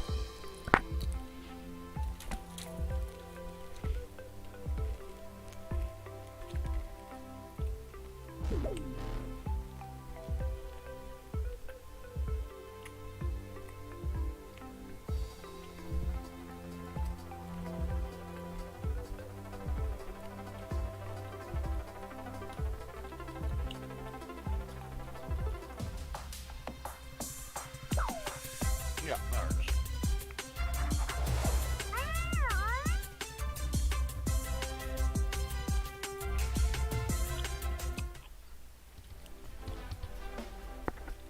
Sorry, 1 second, Lordy.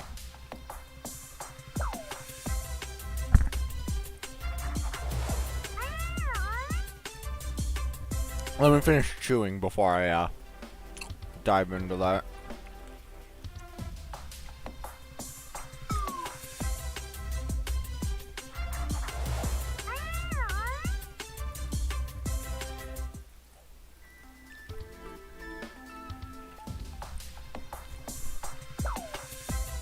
I'm also thinking on the answer.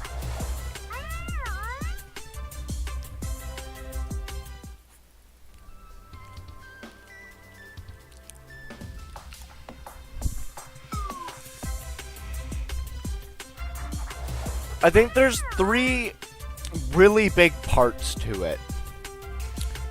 One is just be yourself, for the most part. Like, it's okay to be an exaggerated version of yourself to let your goofier sides you don't normally show come out. Like your weird humor and inside jokes and stuff you normally wouldn't show in, like, a work environment or school. It's okay to show these things on YouTube because people like seeing that kind of weirder side. It makes them feel more connected with you. The second big tip is consistency. Give people more content. They don't want to come back to someone who's just a one-off or only uploads once a month. It doesn't help build that connection. you need more consistent content, whether that's streaming or not. Third is be engaged with your community. Learn the names of the regulars, talk to them, engage with them, and make sure they feel welcomed. Obviously, it's not the same for everybody, but, like, I always greet Wayno by name, because he's one of my regulars. He's been around for, like, God, Wayno, probably over a year now, right? And he comes to a good deal of my streams, and so I recognize him. I know him by name. I have that familiarity while I have a small community in that I know a lot of the people who watch on, I don't want to say a friend's level, but that they're more than just a viewer. They're a friend I talk to as I stream. I treat them like somebody who's coming for a hangout session rather than somebody to be kept at a 5-foot distance. Another big thing is find your niche and grow off that. For me, my big niche is this game, Loomian Legacy. A lot of my initial community from around 125 subscribers was built off Loomian Legacy in like the past year and a half here. And so I recognize that my main content is Loomian Legacy. I don't let that stop me from branching out. I do other stuff if you look at my channel videos. Like, I did a full playthrough of Stray. I do Hardcore Raft with 2 other people on Mondays. I don't let it stop me from branching out, but I also make sure it's not taking away from my main content when there is content to upload. Obviously, with Loomian Legacy, it's a little different because there's not always content to upload, depending on if there's events running, what the devs have put out. But when there is content to cover, I'm usually on top of it.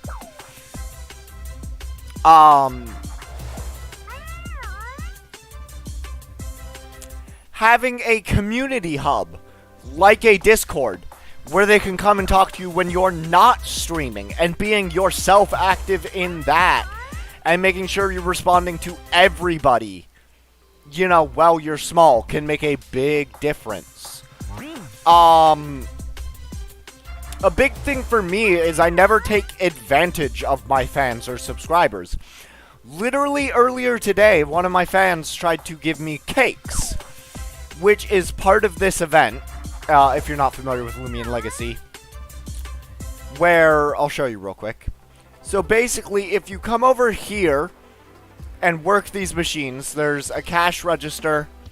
I'll do one cake real quick to show you. So, you know, she wants pink, white with chocolate. Submit that. Then you come over to this station. So he's got to put the white batter in, which he just did. Then you have to cook the cake, which takes a couple seconds. You have to keep it in the green zone for at least 3 of the 5, and then it cooks. Then you have to ice it. Then you have to add the topping, which in this case is chocolate. Every station you correctly do gives you 1 cake point, and then a finished product gives you a bonus amount of points, depending on how well the order was made. So when this one goes through, it's going to give me 5 cake points bonus. You can then come over to this guy and trade in your cake points for these delicious cakes, which is what everybody's after. Somebody tried to offer me some of those for free, and I told them no. I'm not just going to take that off of you for free. There, you can see I got 5 bonus points. It's not right, in my eyes, to basically exploit the fact that you have people who enjoy watching you for your own benefit. So I never treat my viewers as, like, work slaves, basically. Like, go get me delicious cakes, my minions. It's just not how I roll. So treating your viewers like people can be a big help.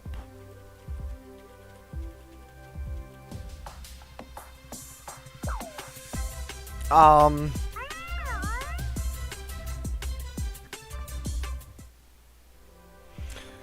obviously knowing what is interesting to watch in your niche. Like,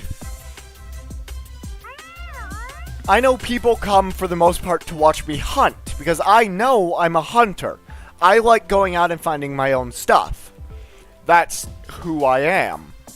And so, that's what I do a lot on my channel, is I'm hunting for my own Loomians and rare finds, and that excites people, seeing what I can find. Because hunting in this game is somewhat expensive, so they get to live through me in a way, and kinda enjoy my finds vicariously, if that makes sense.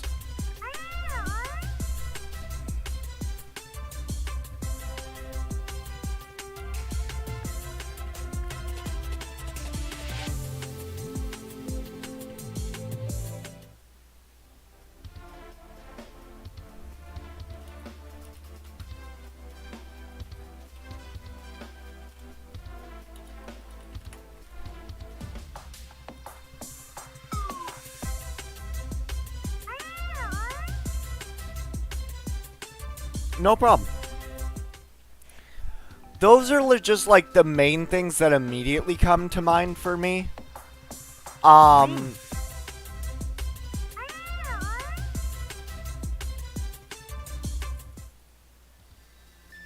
Obviously, streaming and making videos are two very different topics. I don't do any editing. I just don't know how to edit, and I don't bother. That's why I love streaming, because I can just upload the VODs of my stream raw and I don't have to screw with editing.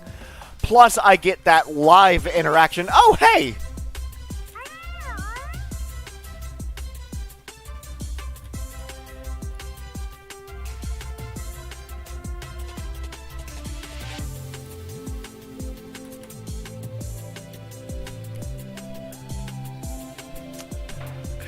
I found one cake slug. Never mind. Oh, hi, Mark.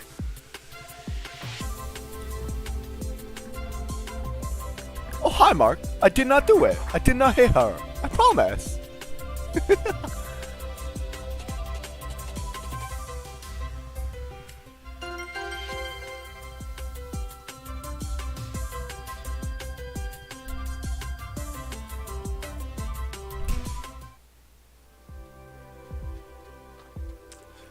But the other, like, last big tip is don't let it consume your life. For me, I do this because I enjoy it, not because I'm trying to build a community. I do it because I enjoy it, so when I'm not enjoying it, I take breaks and I let my community know what's up. I'm like, hey, not really feeling a stream today, I'm taking a me day, I'll see you guys tomorrow, kind of thing. And so I don't let the feeling that I need to stream dictate that I have to.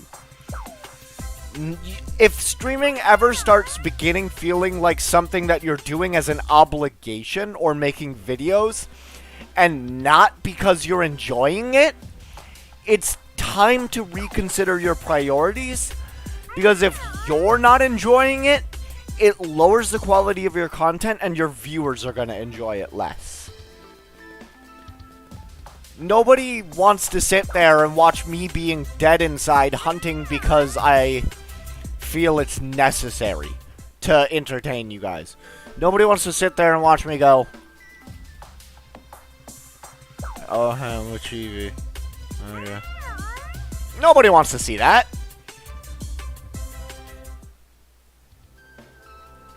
So don't force yourself, I guess, is the gist of that.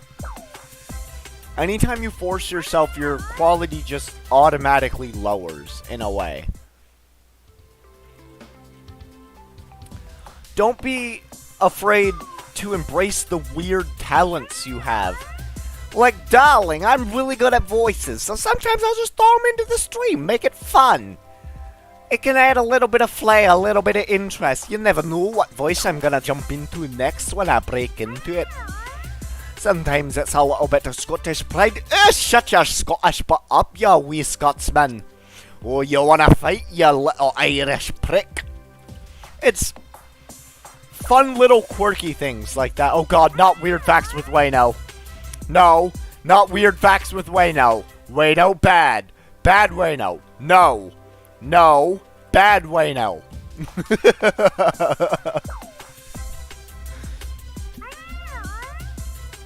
Not this again. Oh god.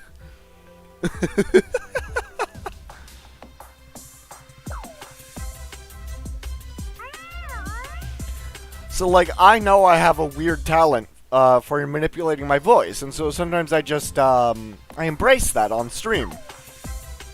And so that helps add something that makes me, me. Something they, I don't want to say can't get anywhere else, but it makes me unique among the sea of other people, in a way, if that makes sense.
I look forward to seeing you around, Lordy.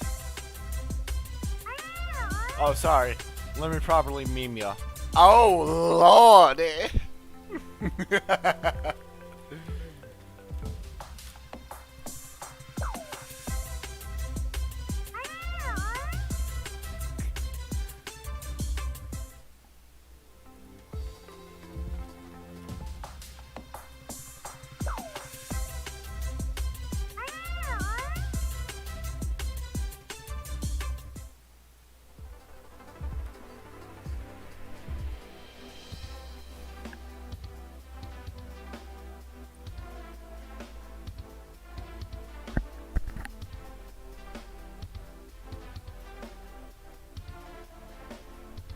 I'll be back in literally half a second here, guys. Give me like 60 seconds.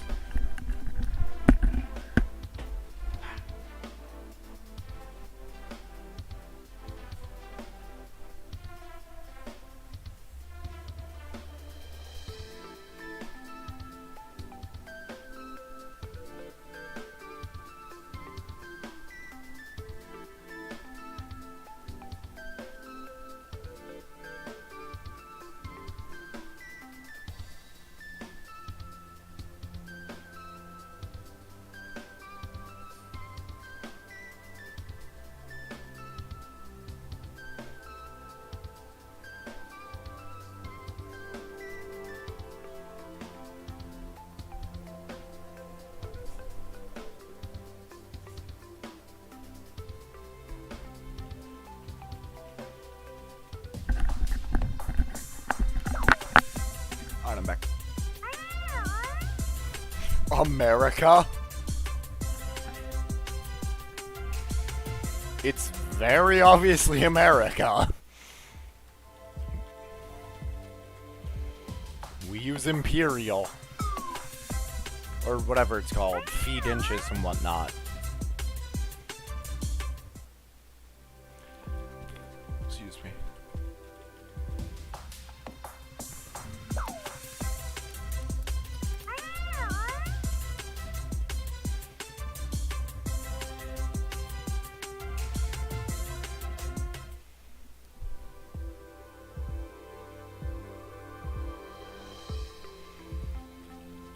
Bueno.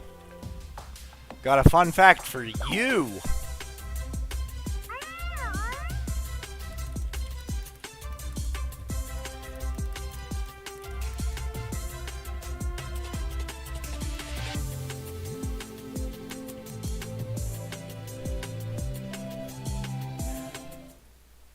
Excuse me, we measure by school buses per football field, thank you.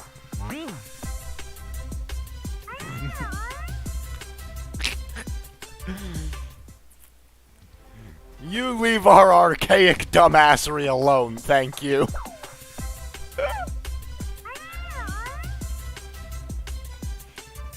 Bueno, no Googling. Name one of the 2 countries in the world that are doubly landlocked. No cheating.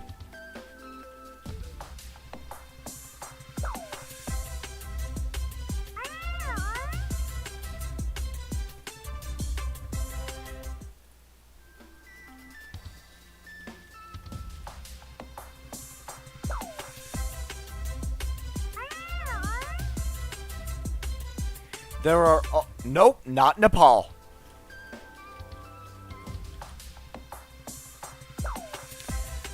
There are only 2 countries in the world that are doubly landlocked. No, it's not politics, it's geography. So, doubly landlocked means they have to cross 2 borders to reach a country that has access to the sea or the ocean, whether that is direct coastline or a river that leads to it. There's only 2 in the world that meet that criteria that have to cross not 1, but 2 borders. And 1 Antarctica is a continent, 2 Antarctica is an island, just like Australia.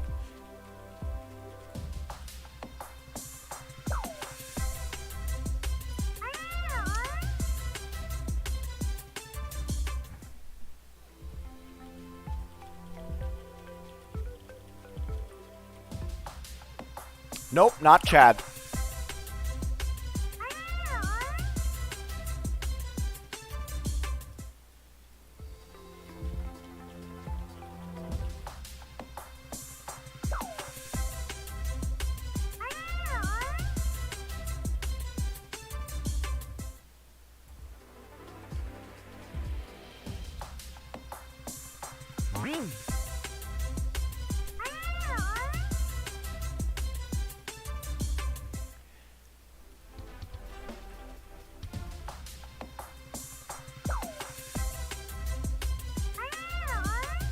Those are states, not countries. Those are states, not countries. I'm not talking about US states. I'm talking about actual countries. Hey, Alpha Cup Point. I'll take it. Don't mind if I yes. First won this event.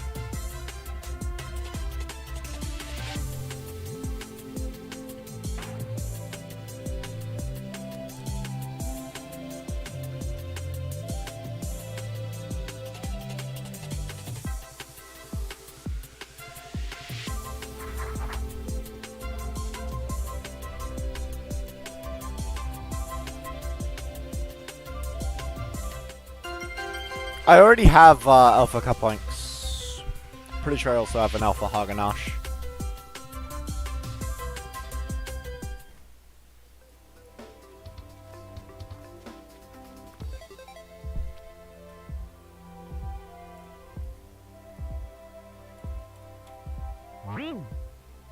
Oh, it's minimum size though. That sucks.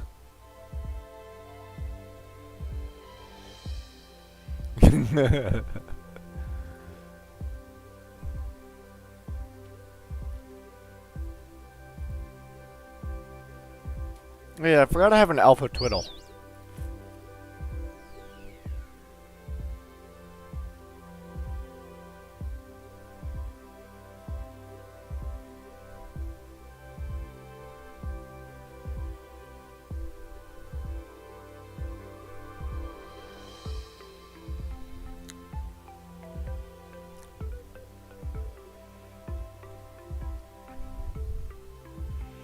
It's okay to give up. This is not an easy question if you don't know one of them offhand.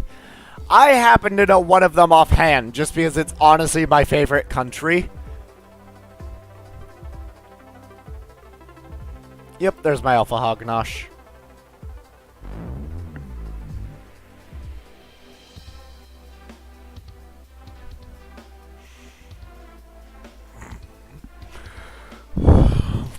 And there's my other Alpha Cup Link.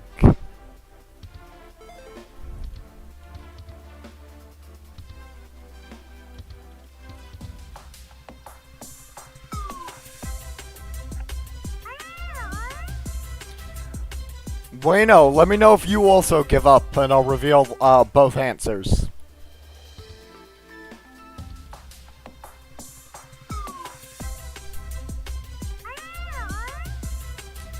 Chris, do you want to give a stab at answering the question? Name one of the 2 doubly landlocked countries in the world. Doubly landlocked countries are classified as countries that have to cross 2 international borders to reach an ocean or sea or a river that has access to an ocean or a sea.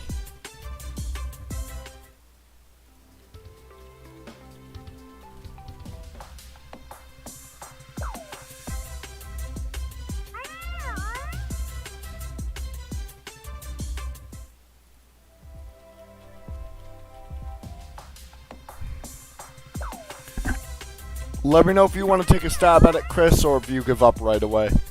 Wouldn't blame me if you give up right away. They've been thinking about it for a while. Nice, Wayno.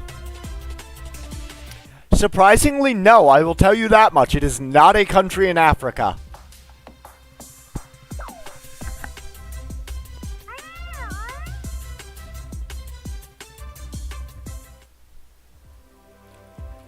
One of the countries is in Europe, and the other is in Asia.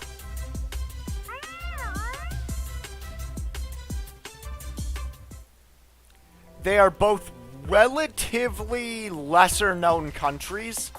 They are not countries that jump to mind when you think of European and Asian countries.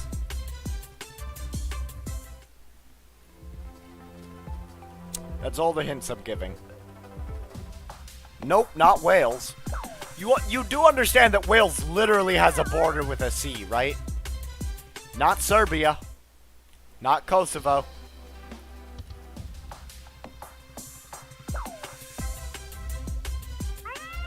It's not Wales. Wales literally has a border with the ocean.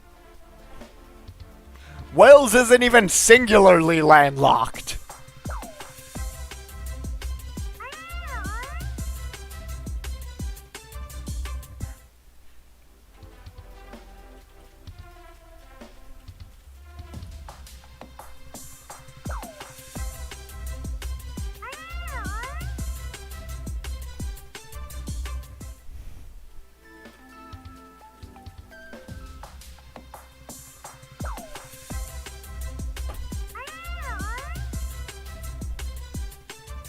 Wayno.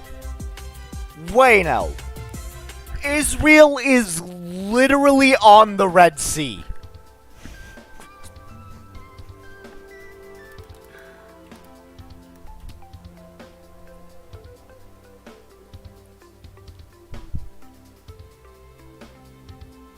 Or sorry, the Mediterranean, not the Red Sea. Oh no, it also has access to the Red Sea at its southern tip. Or technically that's the Gulf of Aqaba, which leads into the Red Sea, which leads into the Arabian Sea, which leads into the Indian Ocean. No, the Mediterranean through the Straits of Gibraltar, anything on the Mediterranean is not landlocked. Because they have access through the Straits of Gibraltar to the North Atlantic.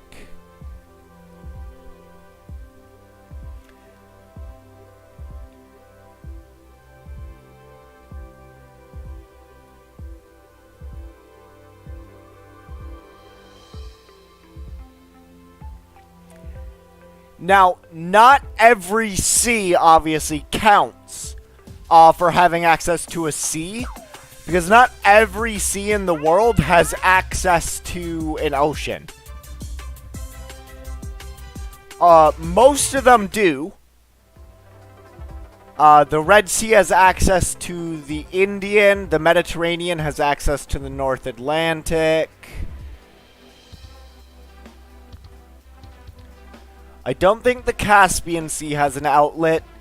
The Black Sea might have a canal through Istanbul to the Mediterranean, but I'm not sure. Hold on.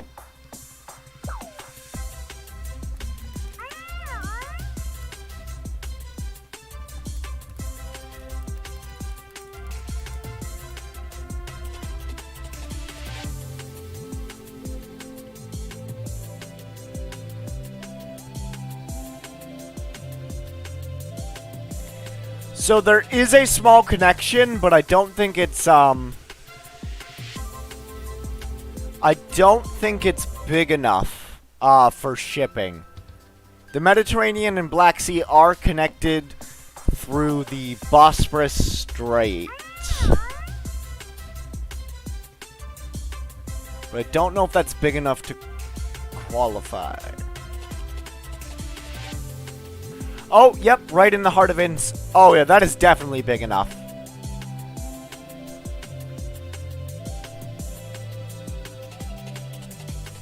So yeah, the Black Sea is connected to the Mediterranean. I don't think the Caspian Sea is connected to the Black Sea, though. Right now I'm looking at Google Maps and doing a bit of research.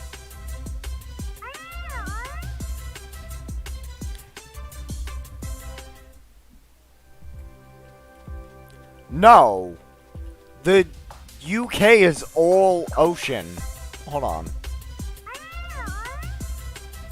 Every single part of the UK has direct access to the ocean.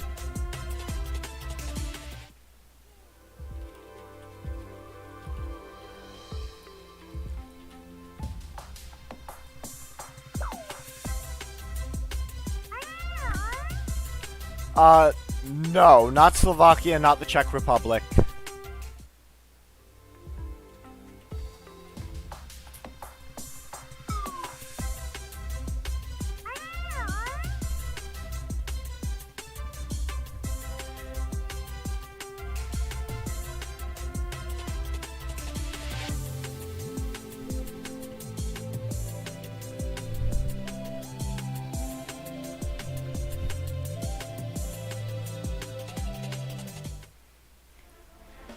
One of the countries... you know what? No, I'm not going to give that hint. Let me know... Wayno, let me know when you give up and I'll reveal the answers.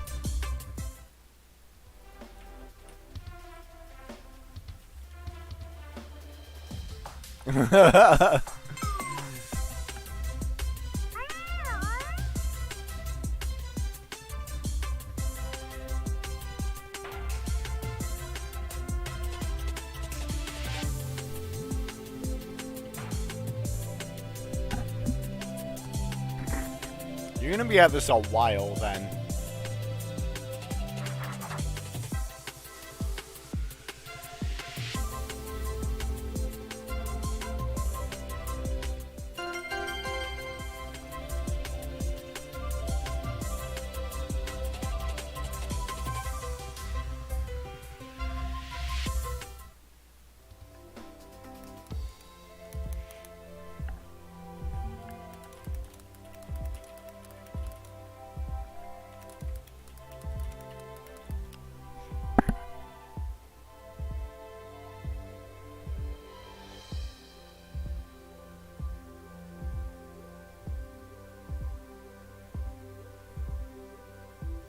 In YouTube.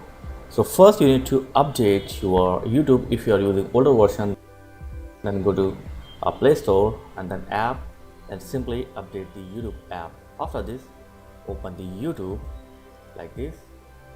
God. Okay, now click on inbox and then click on messages. Here you can see the two options like friends and new group. So if you want to private chat, no, I'm not screwing around with this. It's way too much effort to whisper someone.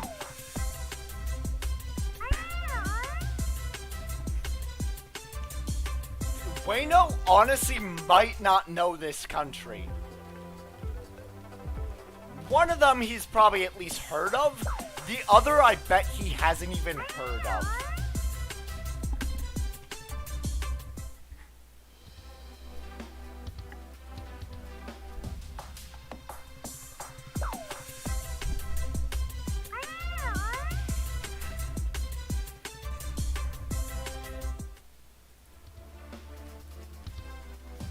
Bueno, you get like 3 more minutes. 2 more minutes. 2 more minutes. At 15 after, I'm revealing the answers, whether you've gotten it or not. This is enough torture.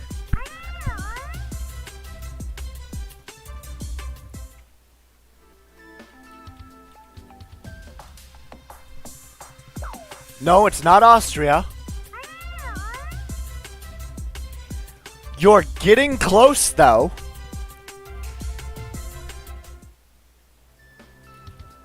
You're in the right area.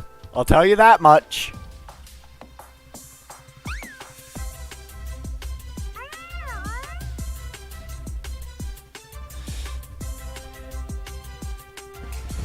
Emotional damage. You got it. Liechtenstein is one of 2 doubly landlocked countries.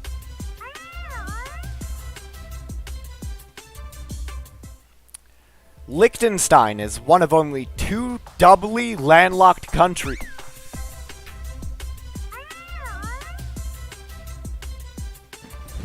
Emotional damage. Emotional damage. Emotional damage. Emotional damage. Emotional damage.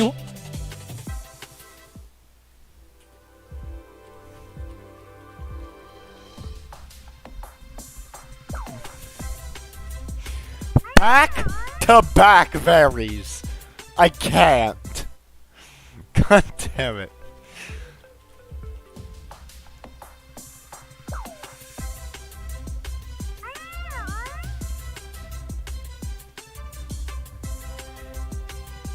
No, Liechtenstein does not touch Germany.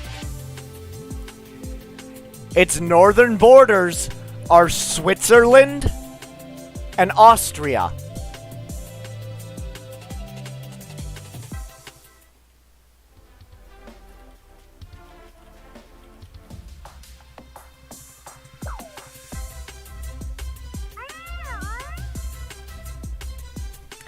Liechtenstein doesn't touch Germany. Its northern borders are Switzerland and Austria. The other answer is a country you have probably heard of. You are right. It is one of the Stan countries. Uzbekistan. Uzbekistan is the only other doubly landlocked country in the world.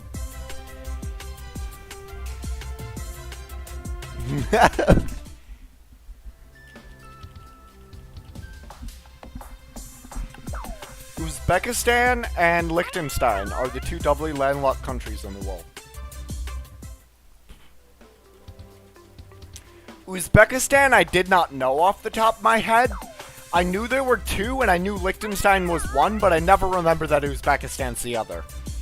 So I'll give you credit that you were able to get. Alright then, Sergeant Cordy just hunting with 2 accounts. Yeah, no, Uzbekistan, the country that nobody remembers it exists. Uzbekistan, oh yeah, I know that country. I forgot I knew it, but I know it.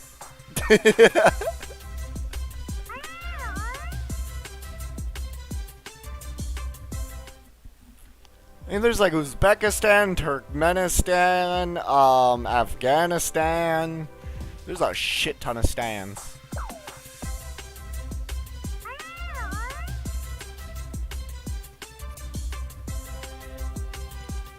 Yeah, there's Turkmenistan, Uzbekistan, Tajikistan, Afghanistan, Pakistan, Kyrgyzstan.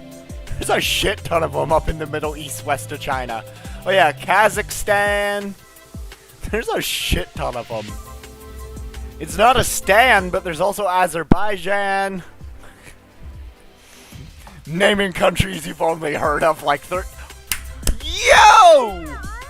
Nice!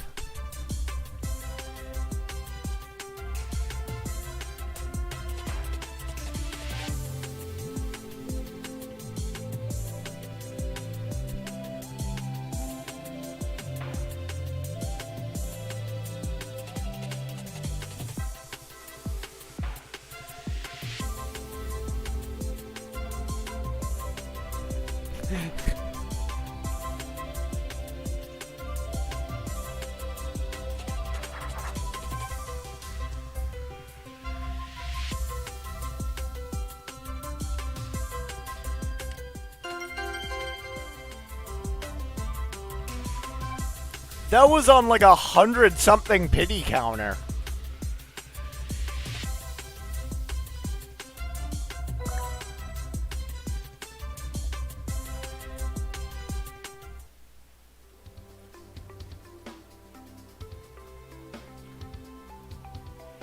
Why does he look like an anime bee? I mean, I'm sure that's the look he's going for, but... Yes, it's one of the gammas we don't have yet. So now we have the green gamma and the red gamma.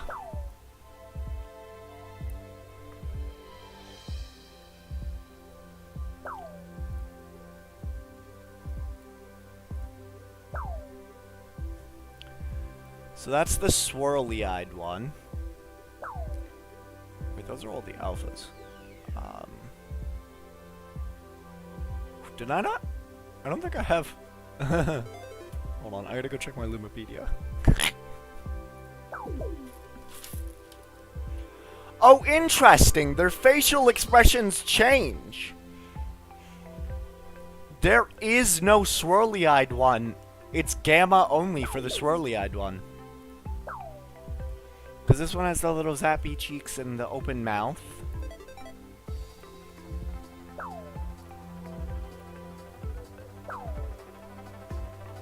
Yeah, the alphas all have unique expressions, and so do the gammas.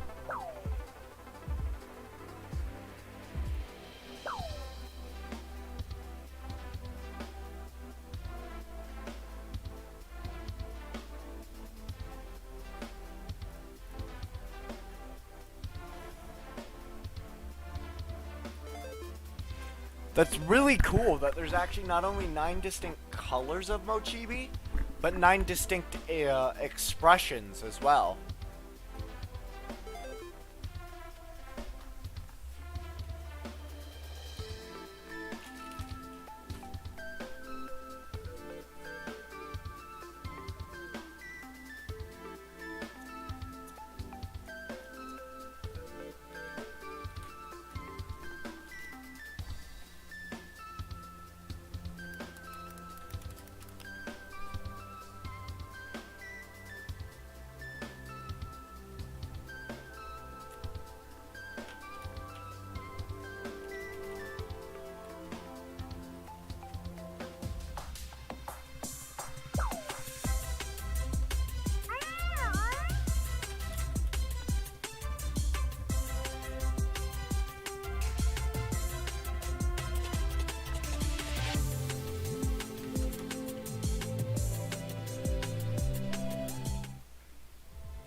I'll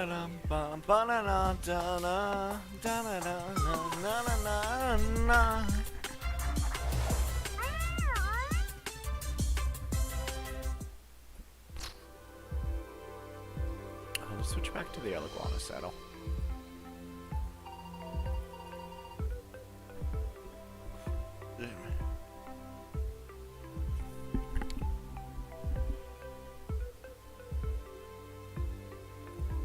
You know what? Nah, hold on, Chief.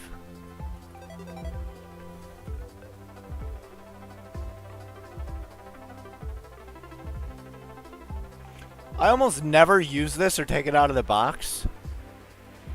So you know what? We're gonna go use it.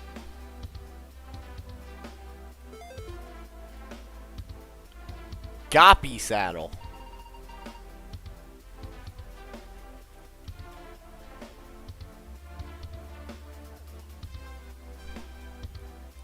Because I have a Radiant Tier 5.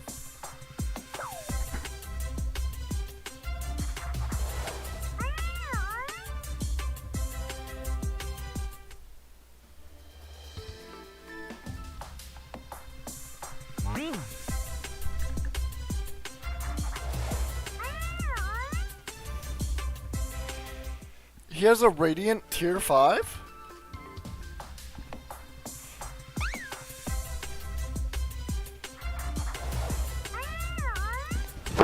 Emotional damage.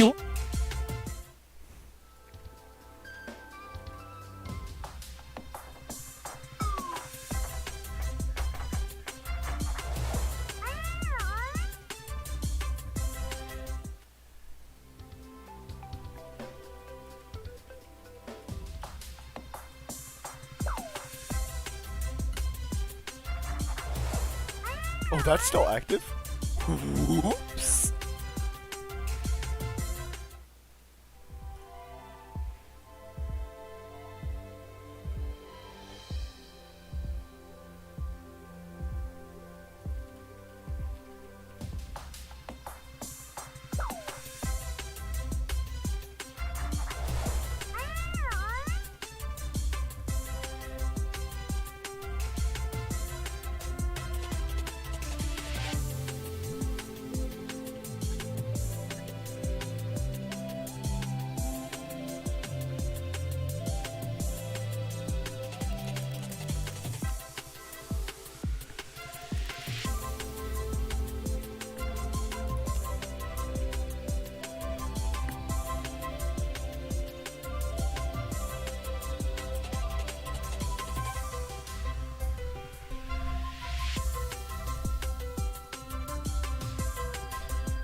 What?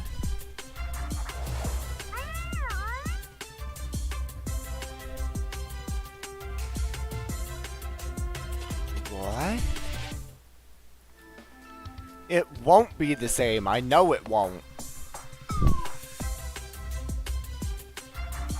Plugging your nose affects your ability to say certain letters, like N.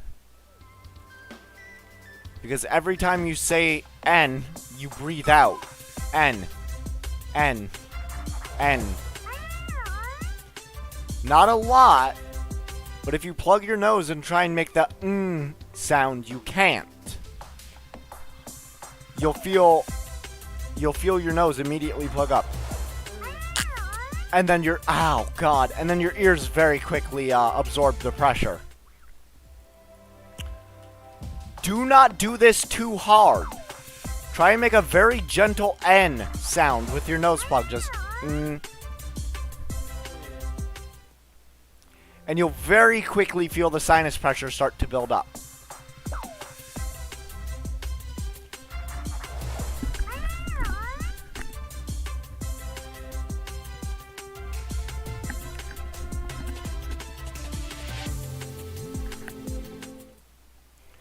Is your nose actually completely plugged? Because you can start out making the N sound, but it will very quickly turn into being unable to make it. It is literally a basic part of human biology.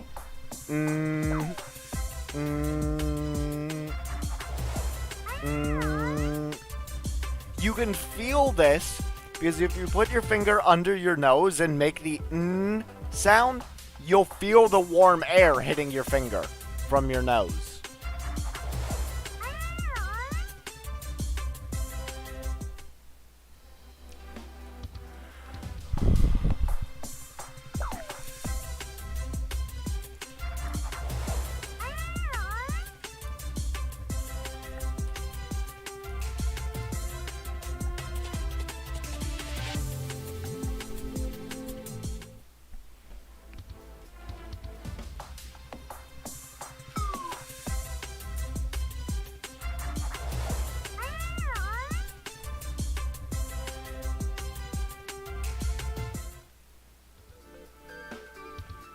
I'm telling you, it is a physical impossibility for you to make a prolonged end sound with your nose properly plugged. I don't believe you. It is biologically impossible, with your nose actually fully closed, to make a prolonged end sound.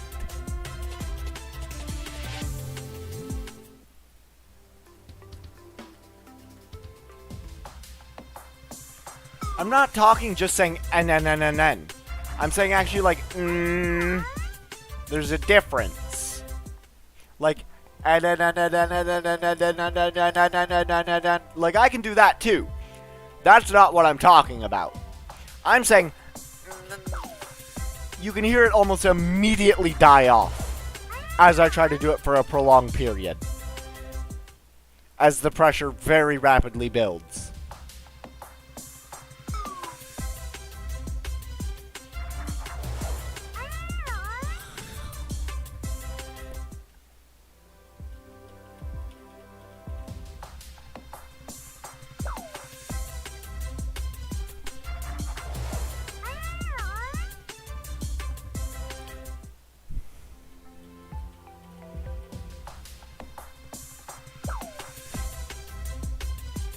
Yeah, now you understand why I was like, I don't believe you. It's literally a biological impossibility.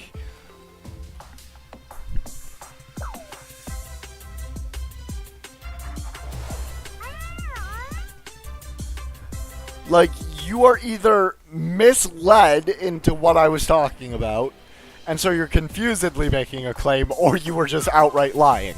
You were just confused about what I meant, which is understandable. Oh, hey, my boost has expired. Oops. How long has that been that way? Throw out another hour.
Oh, what's up, Sergey?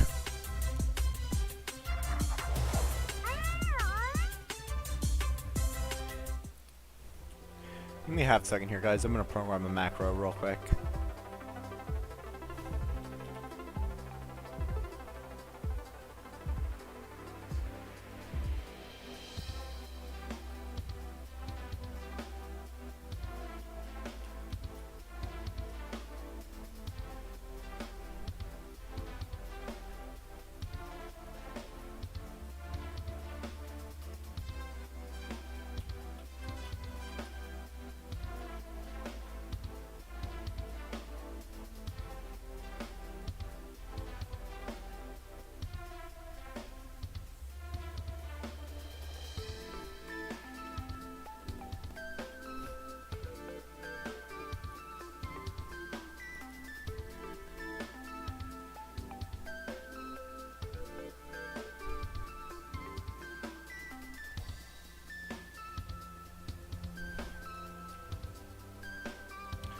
Give me a half second here, guys. I'm making a macro.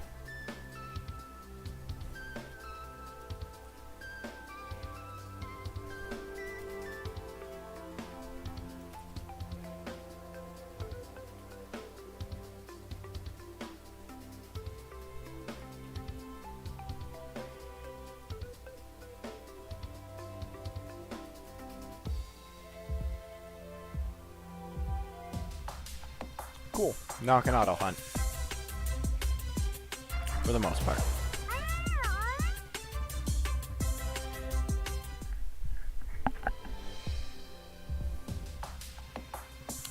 That's a macro.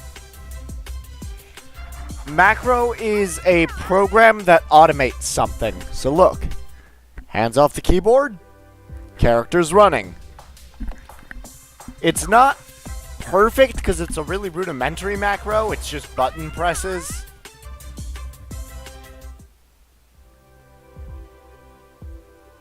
So, like, it doesn't keep track of where my relative position is.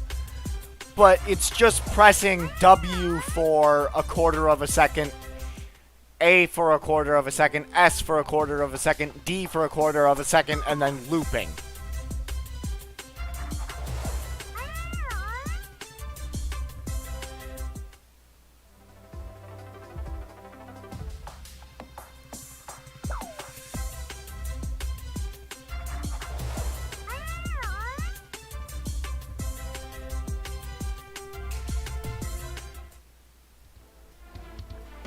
I'm just using it while I figure out what I want to order for dinner.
think you're me in a different dimension. Oh, I understand what you're saying now, but that was really confusing at first.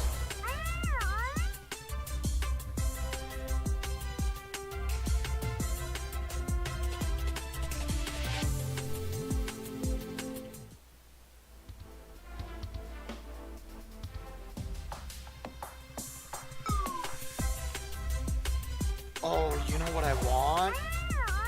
Where's their seafood section?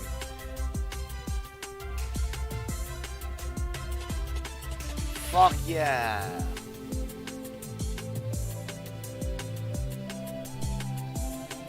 Sorry, language. I'm ordering me some salmon, bro. I haven't had a good salmon in a while.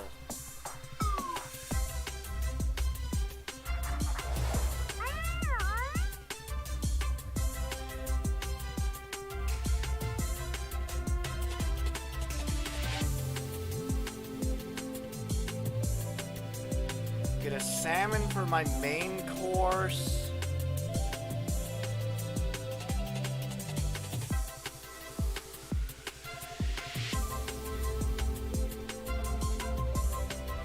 Where's the deviled eggs?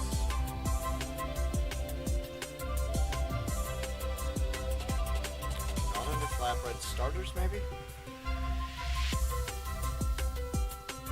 Not soup and side salads, not burgers, not sliders and baskets, not pasta, not entree salad, not butcher's cuts, not legacy. Hey, what? Hello? Did they not do Nacho Mama's deviled eggs to go? Hold on.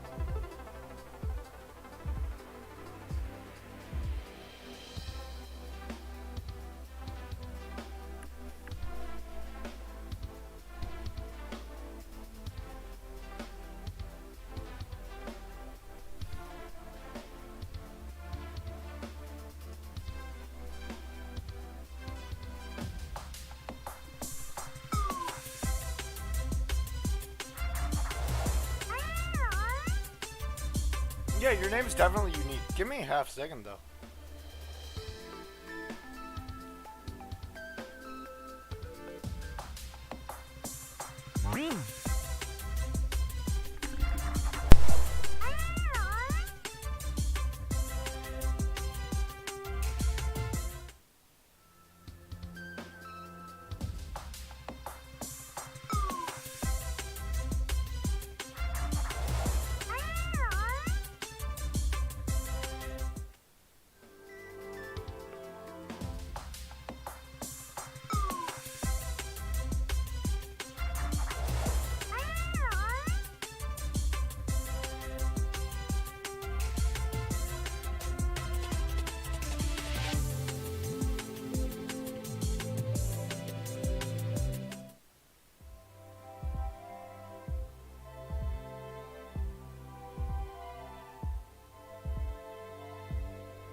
because one of the items I want isn't on the menu for some reason.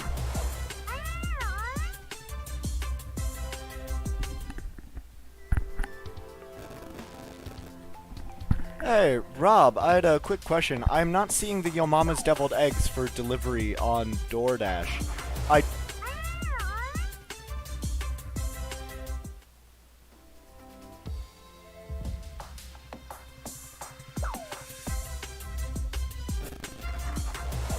Okay. Okay. Yeah.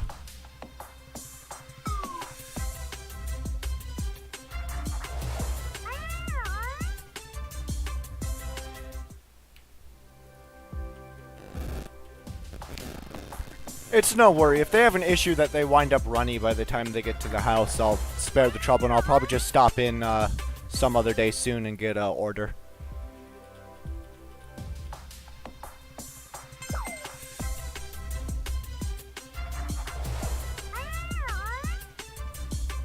Okay, no worries. I understand. Thank you for letting me know what was up, and thank you for your time. You have a wonderful day. Oh, hey, actually, quick question. Is Al there right now? Yeah. No worries. That's my dad. I was going to say, tell him I say hi, but... no worries. Thank you again for your time, and you have a great one.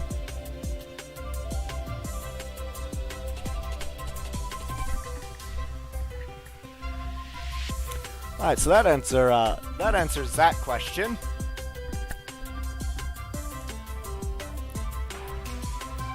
So apparently the reason they're not on the menu is after people put in the order, the DoorDash driver usually takes too long to get there, and because the deviled eggs are just sitting there, they wind up runny by the time it gets to people's houses, and they were getting a lot of complaints on them and losing a lot of money.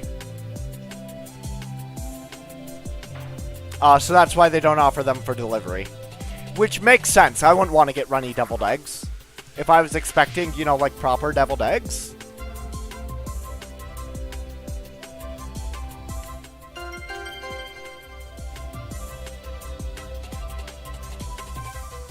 And that sucks that I can't get those delivered, but it is what it is.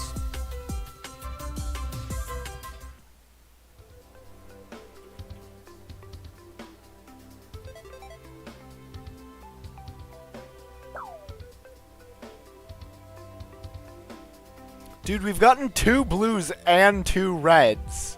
And not the other color. Lol. Anything I would want instead of the deviled eggs as like a side?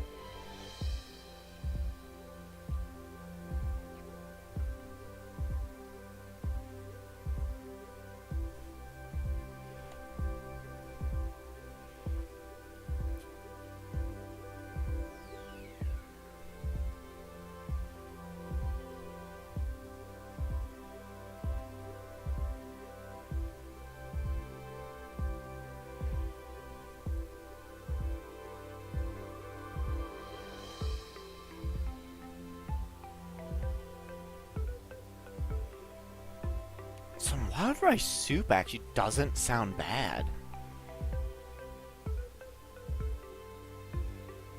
Haven't had any in a while.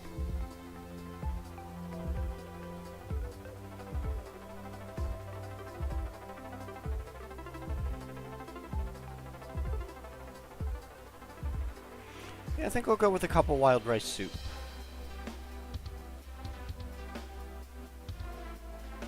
Yeah, we'll go with a bowl.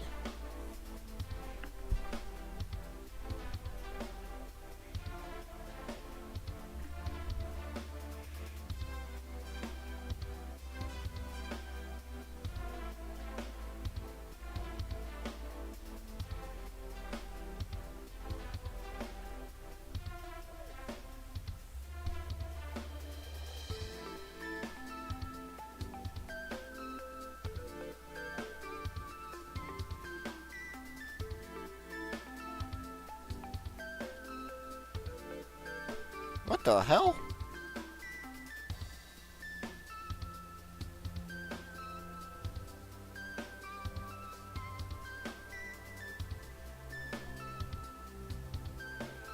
How the hell did it default to Google Pay? Some weird stuff. Boom, food ordered. I actually, hold on.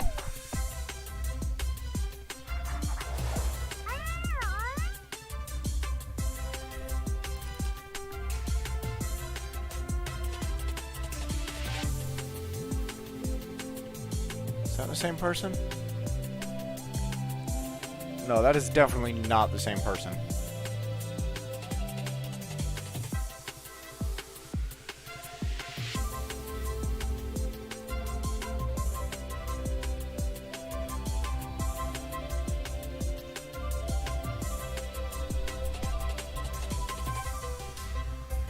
Oh wait, no, that is you. Oh, it's a hand-colored dust kit. Yeah, it looks nice.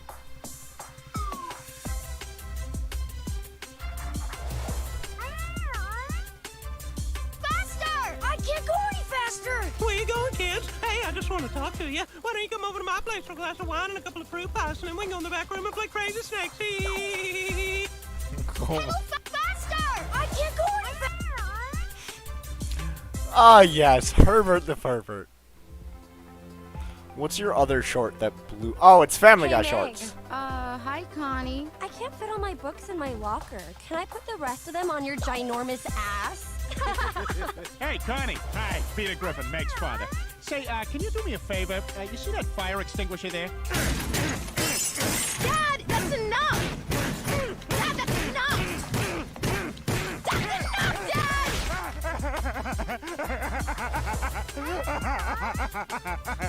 Hey, Meg. Hi, Connie. Why? I mean, I get why it's your two most popular videos. It's Family Guy. People love Family Guy, but Jesus. Hey kids, where you going? Come on back to my place. We can have a glass of lemonade and fruit pies, and then we can play crazy snakes in the back.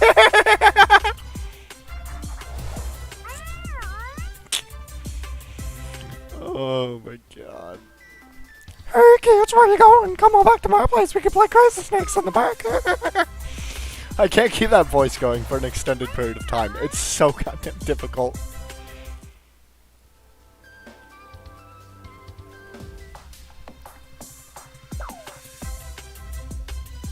Yeah, I know. I checked out your channel real quick. I took a peek.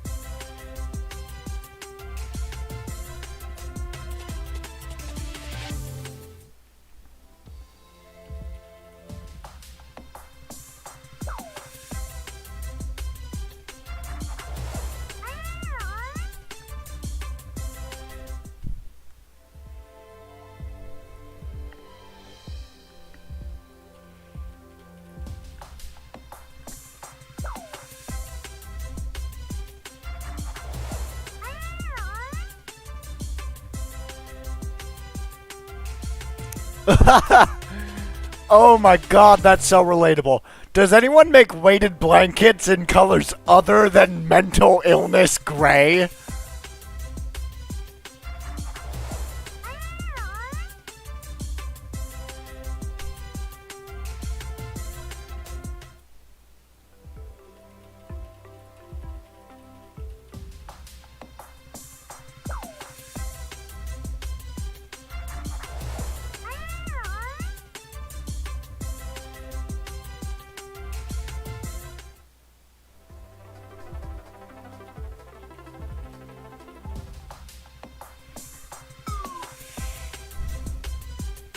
Close a crap ton of the extra tabs I have open, Jesus.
Alright, caught up on Discord messages. That took a second.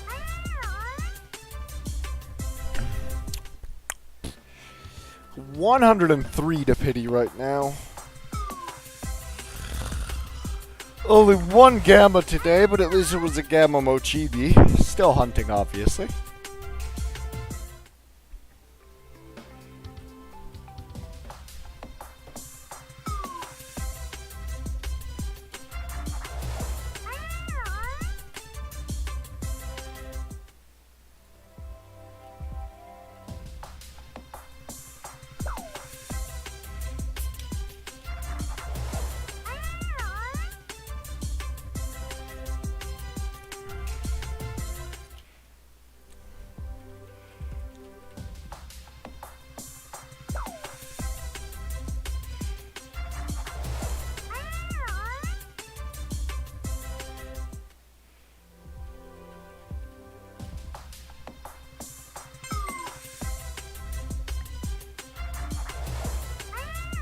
Well, there goes the pity counter reset.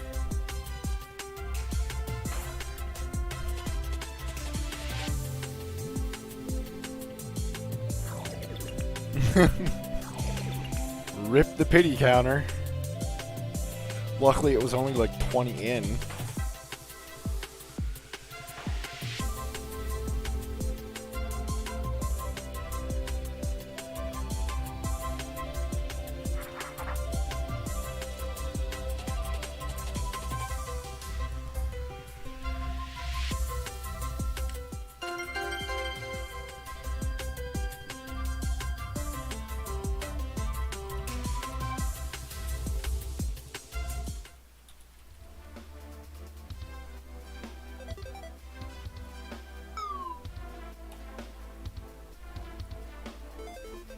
Do a quick lazy double check.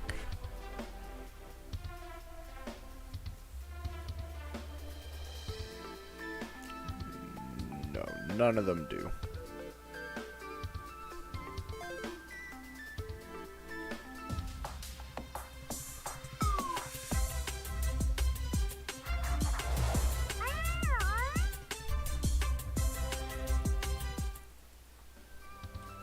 Can't wait for that to disappear so I can actually see my order. 4, 3, 2, 1. Go away. Thank you. Oh my god, I can actually see my order now. Dope, he's right down by like Hy-Vee.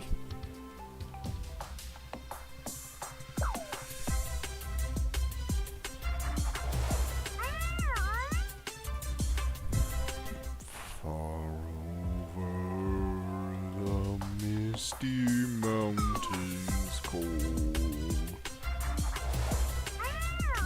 dungeons deep and caverns old, we must away every good day to find a long forgotten. The pines were roaring on the height. The wind was moaning in the night. The fire was red in flaming spread. The trees like torches blazed with light. Yo, what's up? Emotional damage.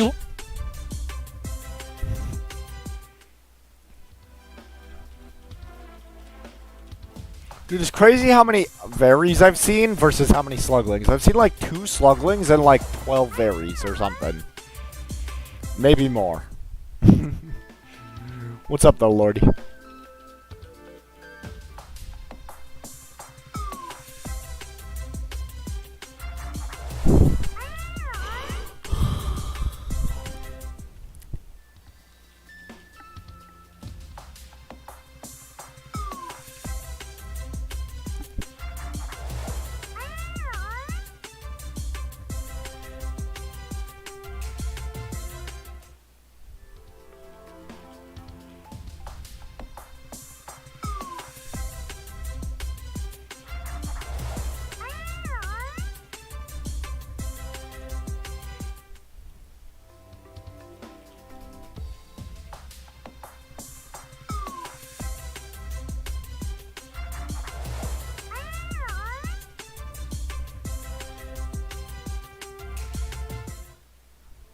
Okay, you piqued my interest. I want to ask you this. Speaking of money, are you a billionaire yet, bro? Like it's like you're. Let's be honest. You're gonna be the YouTube's first billionaire. Yeah. Or is it happening? No. Actual cash, I'm probably the fourth person in this room. If I make $3-4 million a month, I just spend it on videos next year. We literally like have razor thin margins and just reinvest it. Oh, you're spending $4 million on a YouTube video? Well, $4 million a month on videos. Yeah. I want to ask you this. Speaking of money. I think I've seen that clip.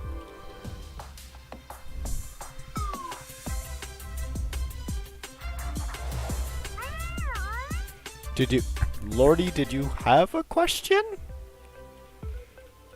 Because you went so, and then you just kind of trailed off.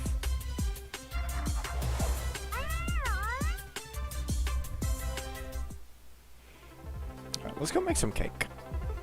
Let's go make some cake. It's dead right now. Let's go make some cake.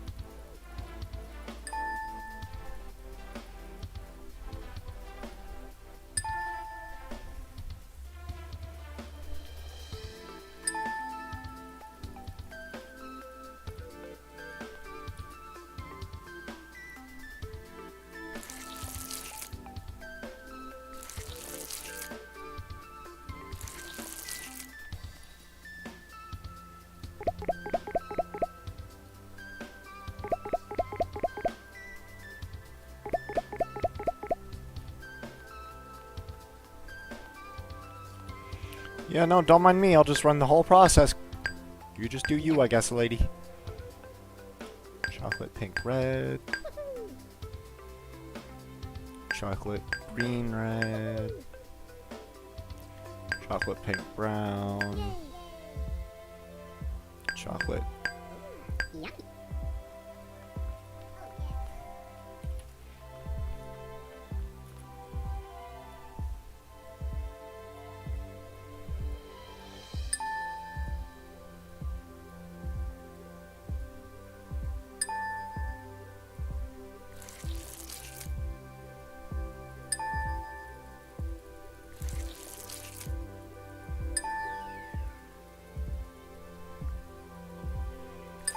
My order's been picked up.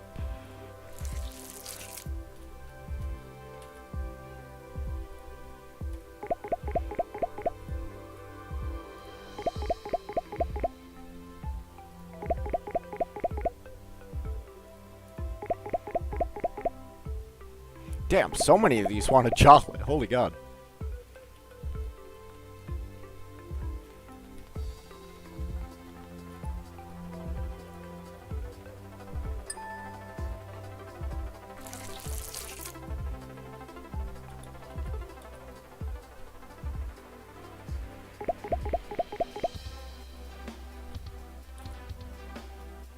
Oh, they iced one for me. Okay, cool.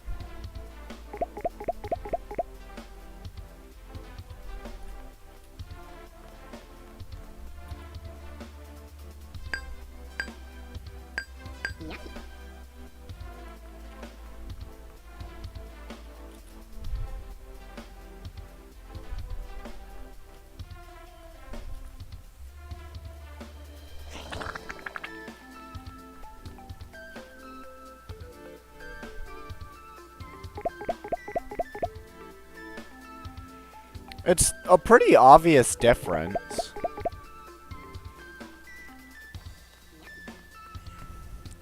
Like, the cherries have the stems is the biggest thing. Cherries have stems and are rounder. Strawberries have a green top and are, like, misshapen. That's the easiest way to tell very quickly.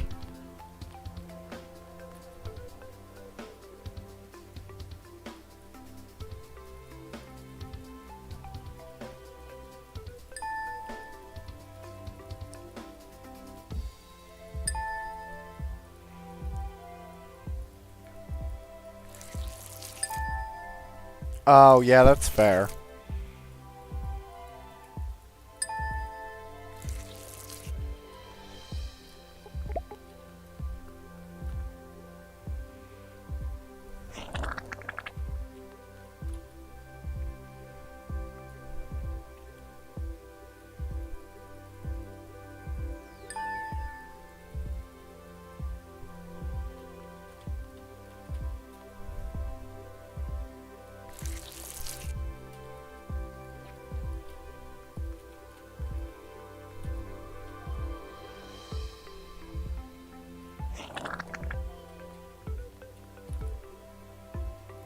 I love how everybody's just trying to bounce between stations to fill where there's gaps.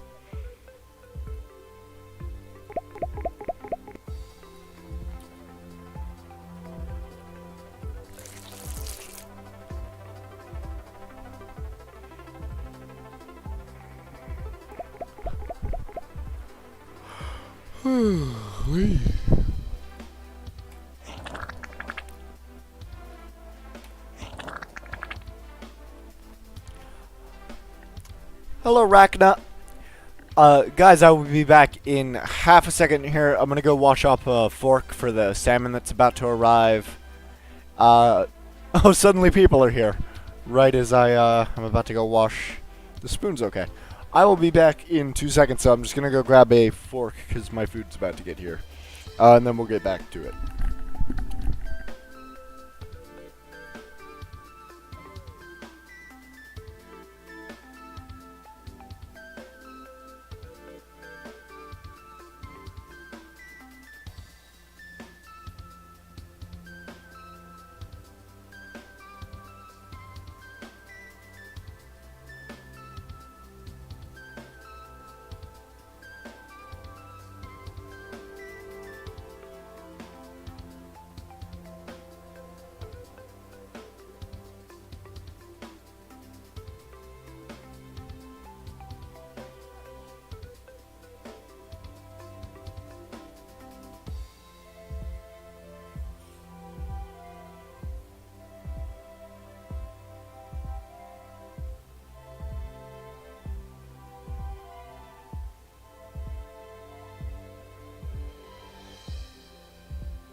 Alright, fork is washed.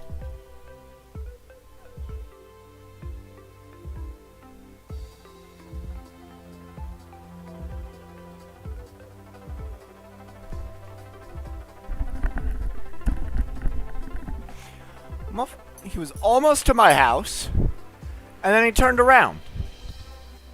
And now he's completing another order nearby. Bro, really?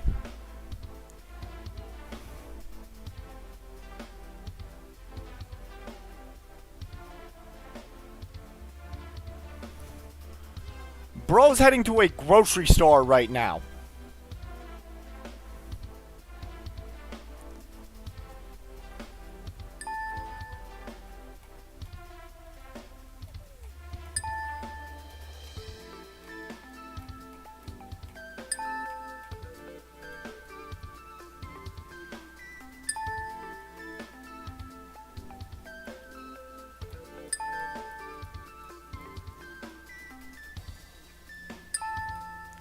Like, bro, I can understand accepting multiple orders from one restaurant, but you really gonna accept an order from an actual restaurant and a grocery store and deliver the grocery store first?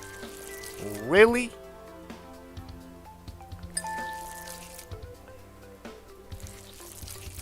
Like, one of those needs to arrive hot, bro.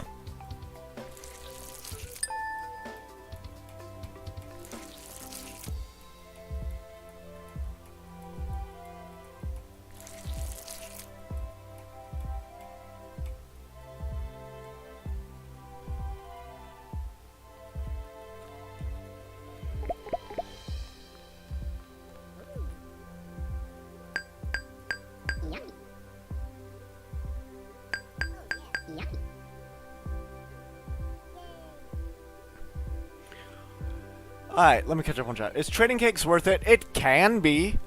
They're definitely easy profit for not a terrible time investment. Hi human, I assume.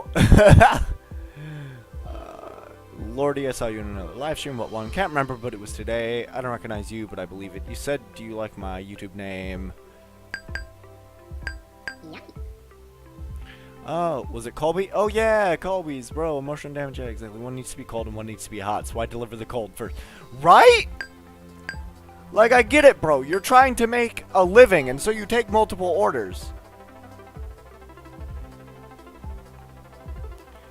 Bro, are you kidding me? And the literal person he's living to lives behind the grocery store. The other delivery is a block away from that grocery store, and they couldn't just make the journey themselves. Are you fucking kidding me?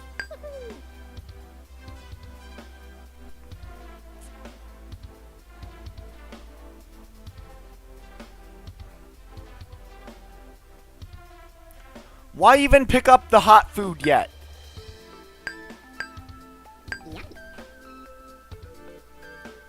Like, leave that shit under the heat lamp at the restaurant at least. Just deliver the grocery store order if it's that close and then go get my food so that shit is still hot because it was under a heat lamp. Dude, if my food actually arrives cold, I'm gonna fucking file a complaint.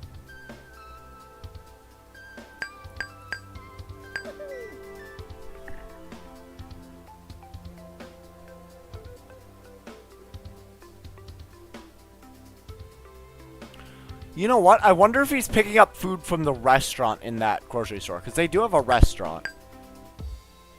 Hold on.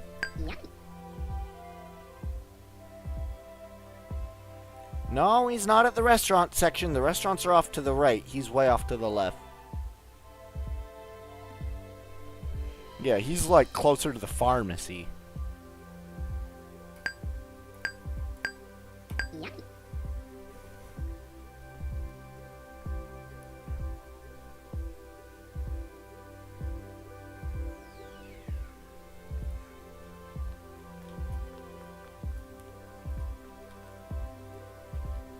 I was about to be like, why is my line backing up so hard? And then I realized somebody must have been AFK.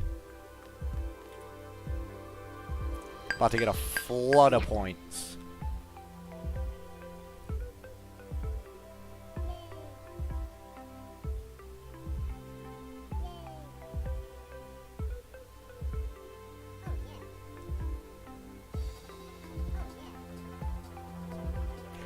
I'm guessing someone left their workstation and nobody realized, and so it backed up until somebody took over the workstation that was abandoned.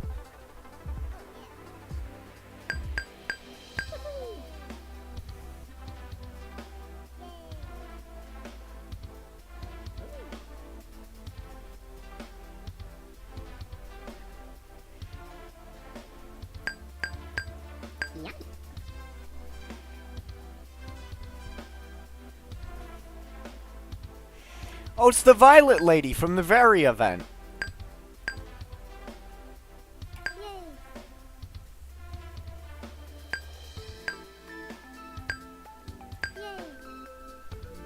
Dude, he is still at that grocery store.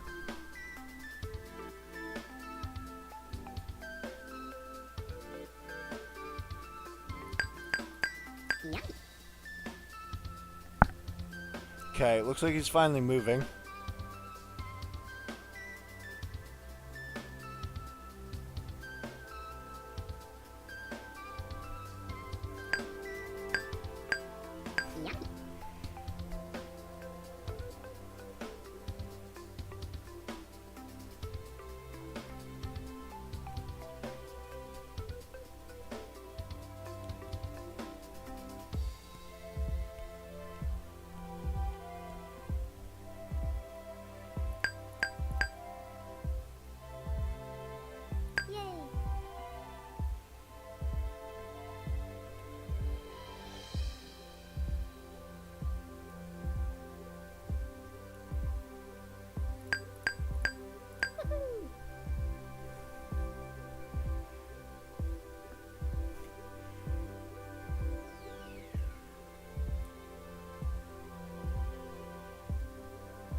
Like, I could understand if it was raining and the dude didn't want to go get his groceries.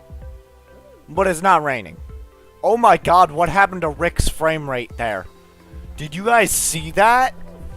It's like they did not design his model to move. Same with hers, Violet's. Look at the frame rates for all of the characters from the event as they leave the line. From the Rainbow Berry event. The characters that don't normally move.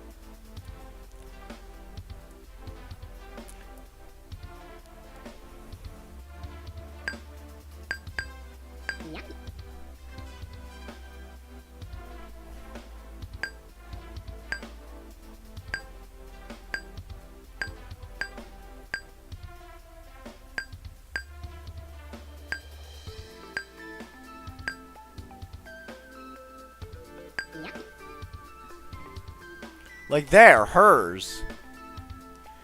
Like you could see it as she was running over to the counter. Her frame rate looks super choppy. Like look at that.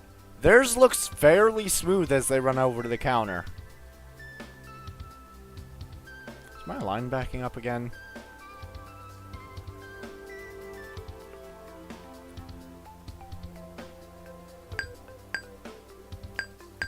Like, look at his run animation. It's relatively smooth. Yeah, you're not wrong, Rockna.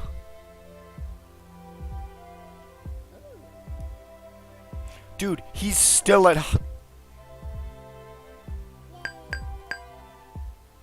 He's still at the grocery store.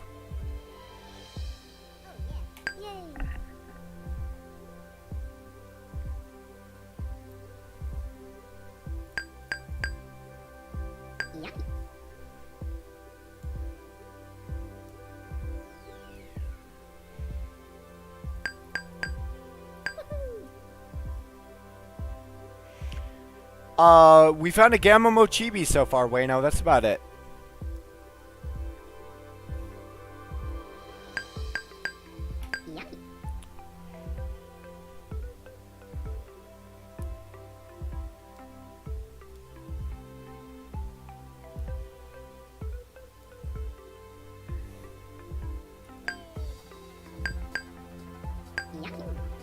I can show you the updated box real quick. So, oh yeah, we got an Alpha Cup Hoink, an Alpha Mochibi, some Alpha Worms. We found a Gamma Mochi, and another Cake Slug. That's about it.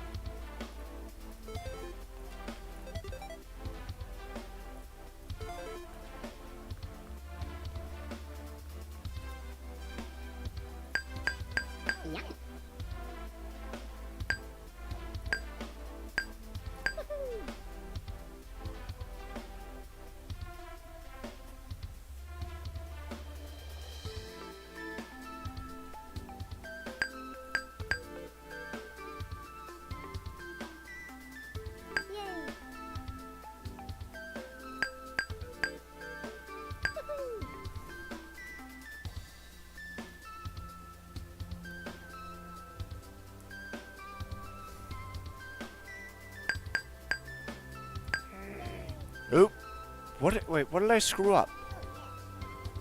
I'm legitimately confused. What did I...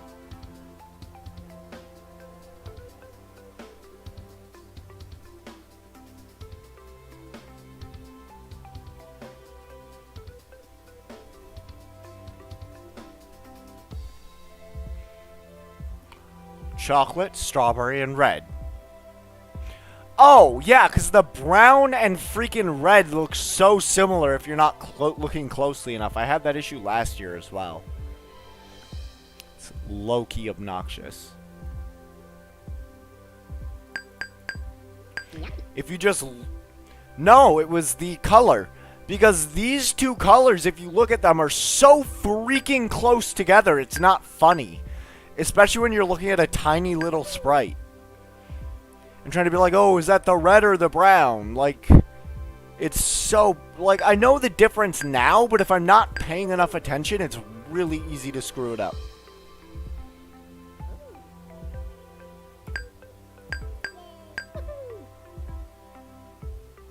Later, King.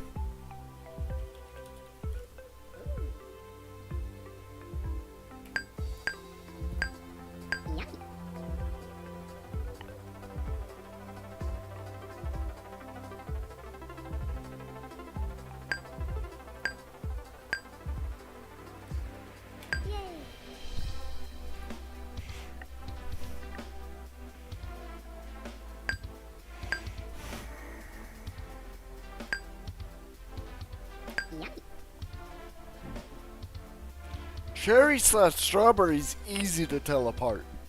I have a big screen.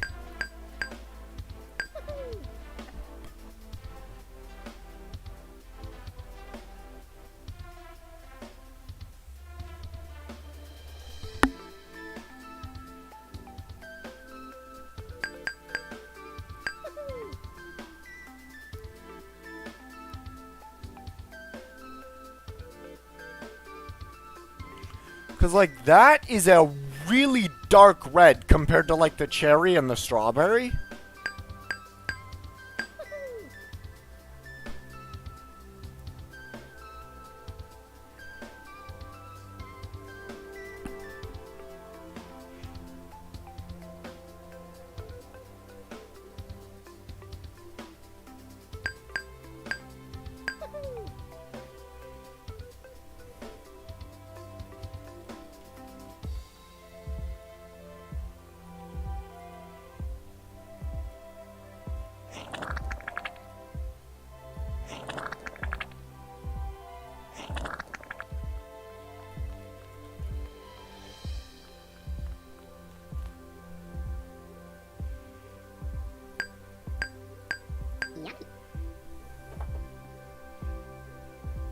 It's looking like he's heading to me before delivering his grocery order. But still, the fact that he even picked up the grocery order first, bro. Dude was in there for so long.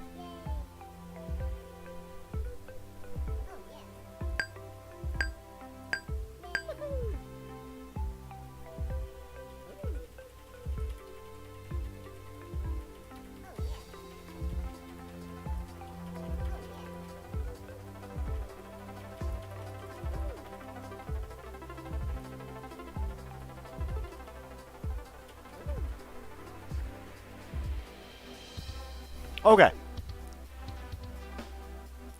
15 minutes! Dude, I left my computer like 17 minutes ago because I saw him leaving the restaurant and thought my food was about to be here.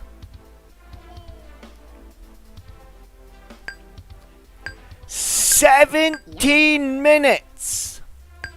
And that doesn't even include the time it took him to get to the restaurant. Dude, my food's gonna be cold as hell.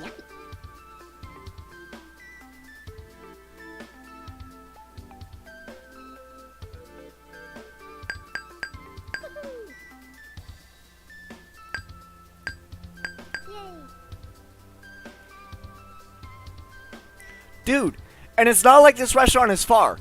This restaurant is like... Okay, look at Rick. Y'all see that, right? That frame rate? It doesn't come across as well on stream, his poor frame rate, but...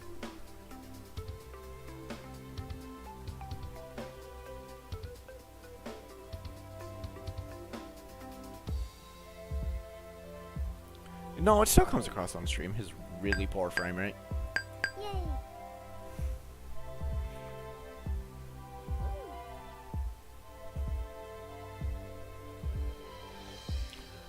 Sorry, my filter gets a little looser when I'm pissed off.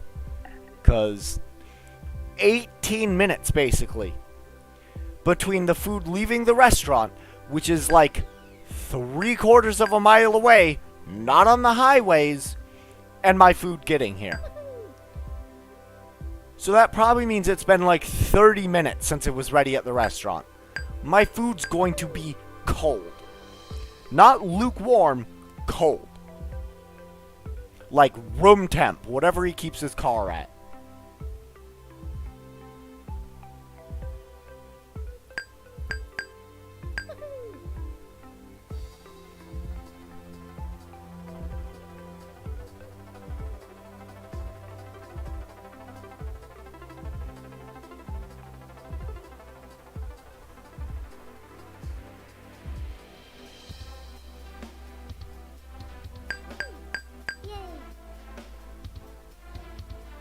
Look at that. Look at his frame rate as he runs away. You cannot tell me that's...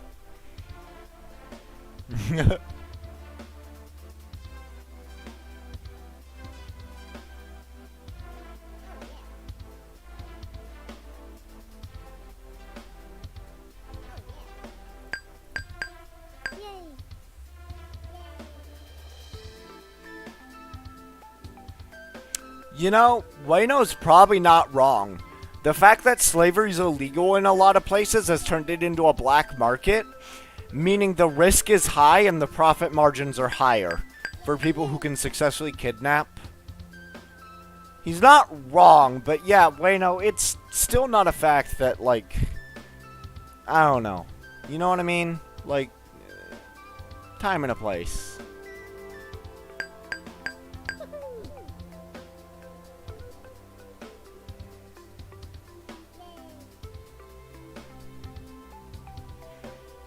Alright, I'll be right back. My food has been dropped at my door. Time to see how hot it still is.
Let's see how warm any of this still is. Because it took him 20 minutes to deliver this 3/4 of a mile.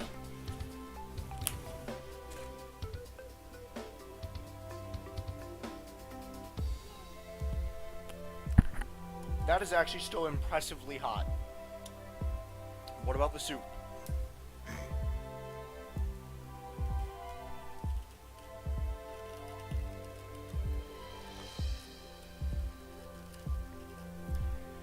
Wow, it's almost like most people at 21 are suddenly able to drink, which is a depressant. And then they have to work.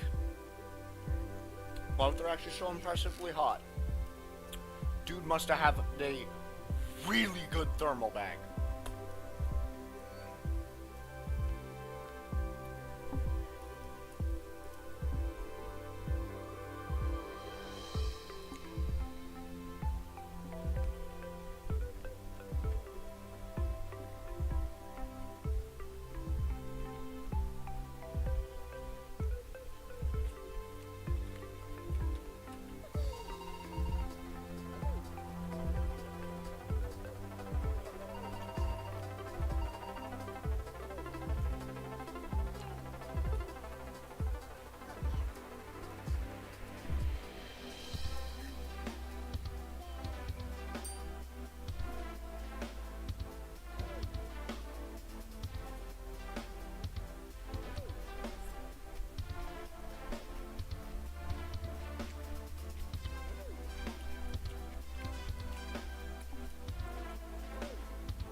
Jesus, that is a lot of sheep.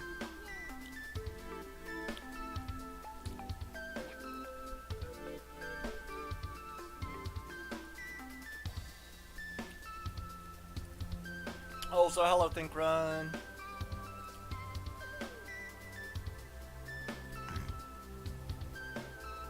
People's generous, yeah, visa 21, alcohol, yeah. Still hot from be freezing, so did I. Did you know? Oh no. Oh yeah, okay, that point. Sorry, how that.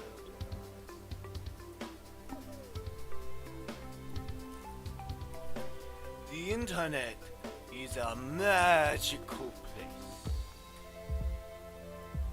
Filled with much information if you know where to look.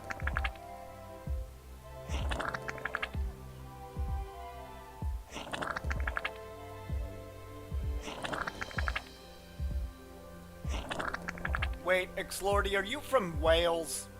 Isn't sheep one of the, like, symbols of Wales?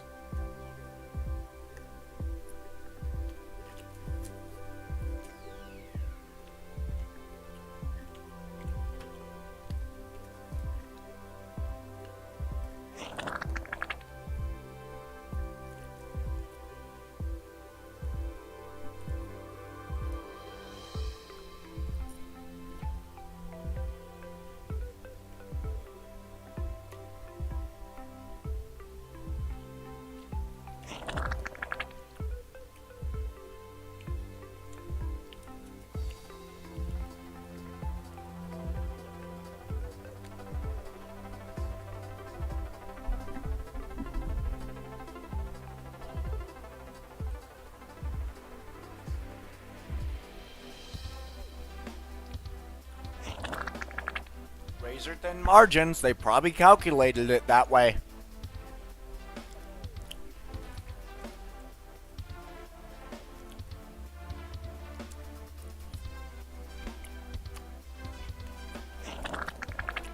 Extra fuel is extra weight.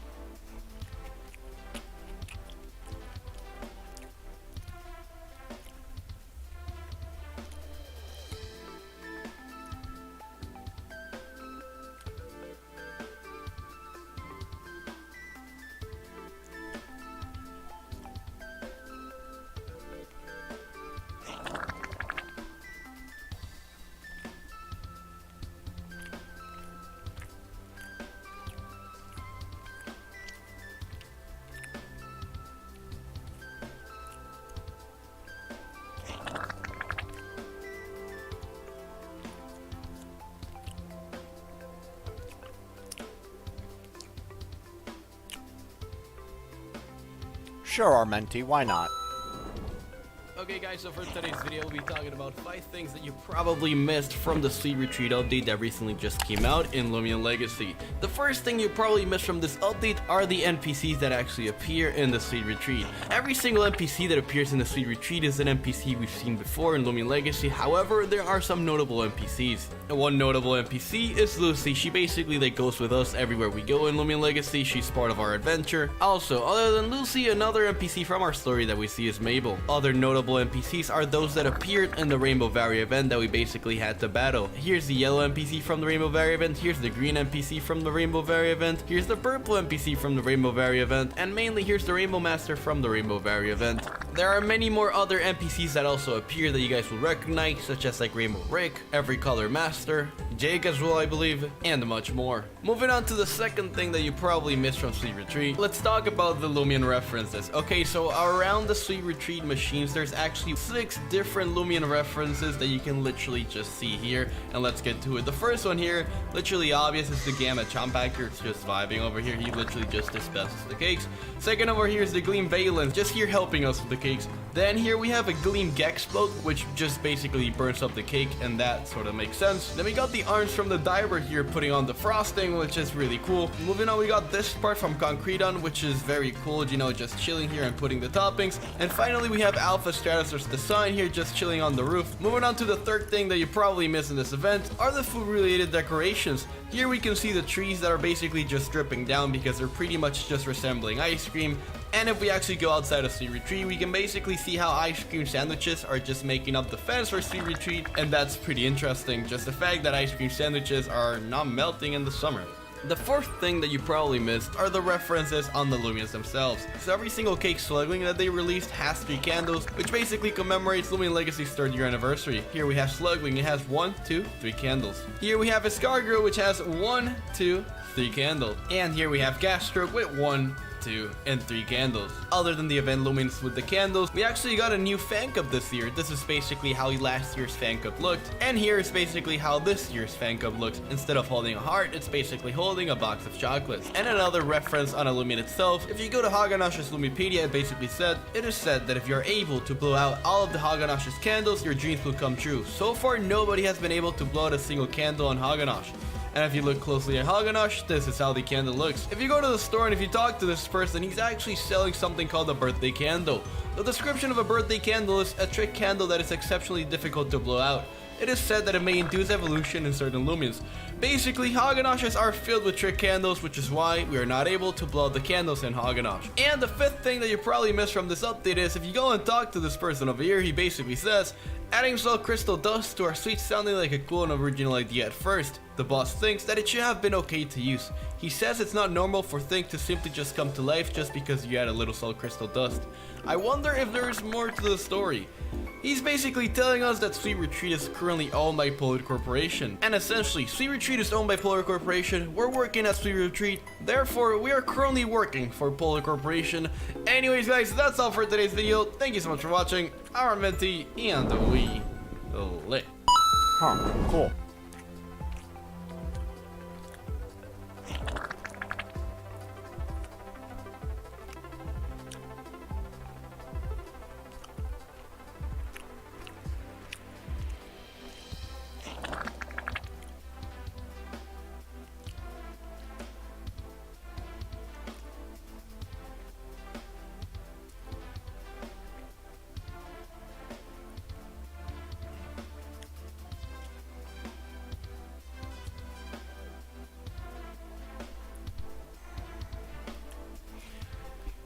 Oh yeah, if you want really fun animal facts, watch Casual Geographic. You know what though? Hold on.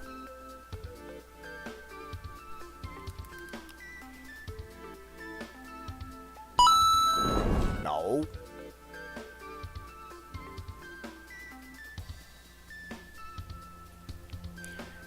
Krill had never actually met.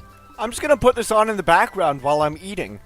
This is from a series called Humans Are Space Orcs. I'll still be watching chat. I hope you guys enjoy, because it is a fascinating series of narrated stories. A human. Of course he had heard about them. As a trauma doctor at the second largest medical facility in the quadrant, they received many visitors, and their stories, from far across the galaxy. The humans weren't a new topic of discussion. They had been around for a while, and were slowly beginning to spread outward from their homeworld. Every day, more and more species were bringing stories of the strange predators. It used to be the stories were told secondhand, a friend of a friend sort of thing, but more and more were coming in with supposed stories of personal encounters. While the humans weren't a new topic of discussion, they were certainly a popular one. Every week it seemed another visitor was bringing them another thrilling story of the crazy Deathworlders. Krill doubted many of the stories.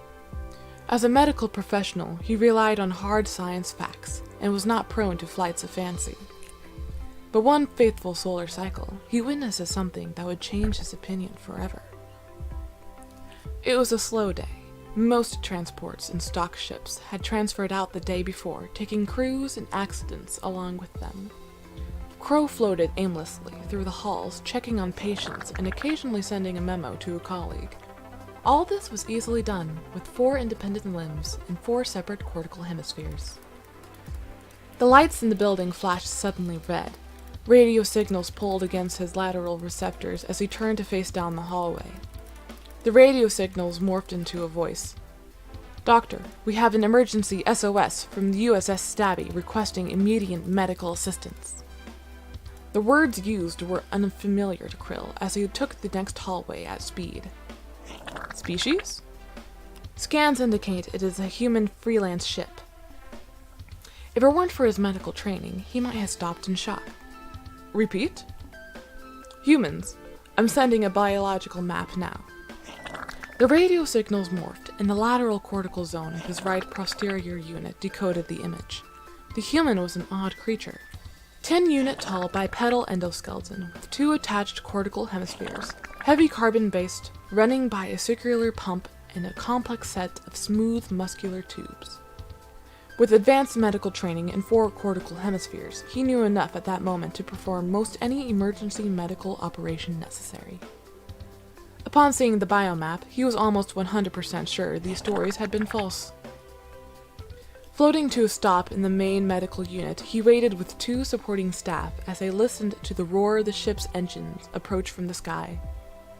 Sanctum's rings! Their engines were loud. The doors ahead burst open, and 3 of the creatures rushed in, pushing a 4th in a wheeled chair. Long waves of electromagnetic radiation indicated a burning red color, painting the front of the 4th creature. As a second thought, he quickly flipped on his universal translator. "It's going to be all right, Captain. You're going to be fine. Just don't move your head." Krill quickly noted the universal medical patch on the human's right upper limb. It must be an emergency if they were forced to bring him plainside, but blocked as he was, he could hardly see the 4th figure painted in slow waves, neck immobilized by a stiff foam collar. A figure beside was helping to hold the creature in an upright sitting position. Stopping in the center of the room, the 2 men moved to make way. He had never seen a sight so gruesome, or if he had, it had only been during post-mortem examinations. He hoped the humans were not capable of picking up the high-amplitude shrill he let off upon sight. The human male sat very still on the chair, head tilted slightly back.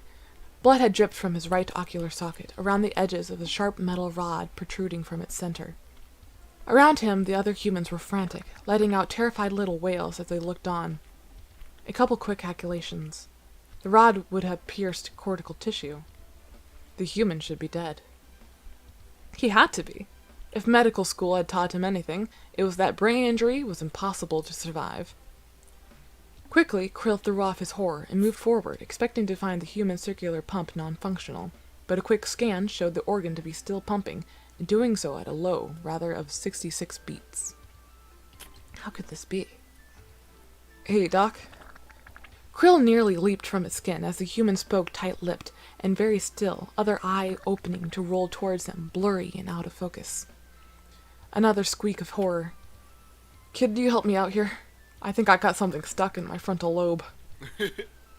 He suddenly didn't know what to do with his hands. What madness was this? Not only was the human not dead, but he was speaking! Impossible! Captain, please don't talk, the other human begged. Just listen to me for a sec and stop freaking out. I'm the one with this damn thing sticking out of my brain. The group around him grew quiet. Krill moved forward, doing a slow examination. Do you feel pain? He asked in shocked curiosity. The human's one good eye squinted thoughtfully. No. How can... The other doctor looked at him. The human brain can shut off pain when needed. He will feel it more when the shock wears off. You can shut off pain? Thank the Lord. The eyeless human muttered quietly. How did I get an accidental lobotomy? What's a lobotomy? We will talk about it later. Turns out, Krill would rather not have known what a lobotomy was. Barbaric humans. But still, he was fascinated. Never had he met a species that was capable of surviving a brain injury, and surely not one to this magnitude. Any species other than a human would have perished on the instant. The shock of such a trauma alone would have been enough to kill. But instead, the human's brain had shut down the pain and calmed the human even despite the damage. After treating the wound, Krill had performed a complex surgery to remove the object. The amount of brain damage would have been extensive in any other species, but the ship's medics seemed relieved upon seeing the images. The eye socket had been broken, the eye had been mutilated, and the optic nerve had been severed. The human would lose use of that eye, but that didn't seem to bother the human. It was already... No, this is from a written series called Humans Are Space Orcs. Not only does this take place in space, but the doctor talking who's horrified that he has a rod through his head is not human. His name is Krill. Already functioning with a robotic leg. Who would have thought the stories were true? Who would have thought he would be shipping off with a group of humans in the next week? Who would have thought the ability of a human to survive traumatic brain injury?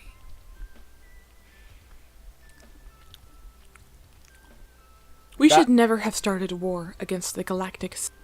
That was the first entry, called Traumatic Brain Injury. This one is called Cybernetics and Prosthetics. Assembly. We thought our superior strength and weaponry would give us a tactical advantage against our enemies. And maybe, if we had gone through with our plan only 20 cycles previously, we may have been right. But the Galactic Assembly had something we did not. Humans. We had only heard stories about them, originating from a single planet around a main sequence star in an exceptionally average solar system. Compared to us, the humans were nothing. They were soft and breakable, with thin endoskeletons. Actually, hold on. I'm going to show you guys my favorite episode.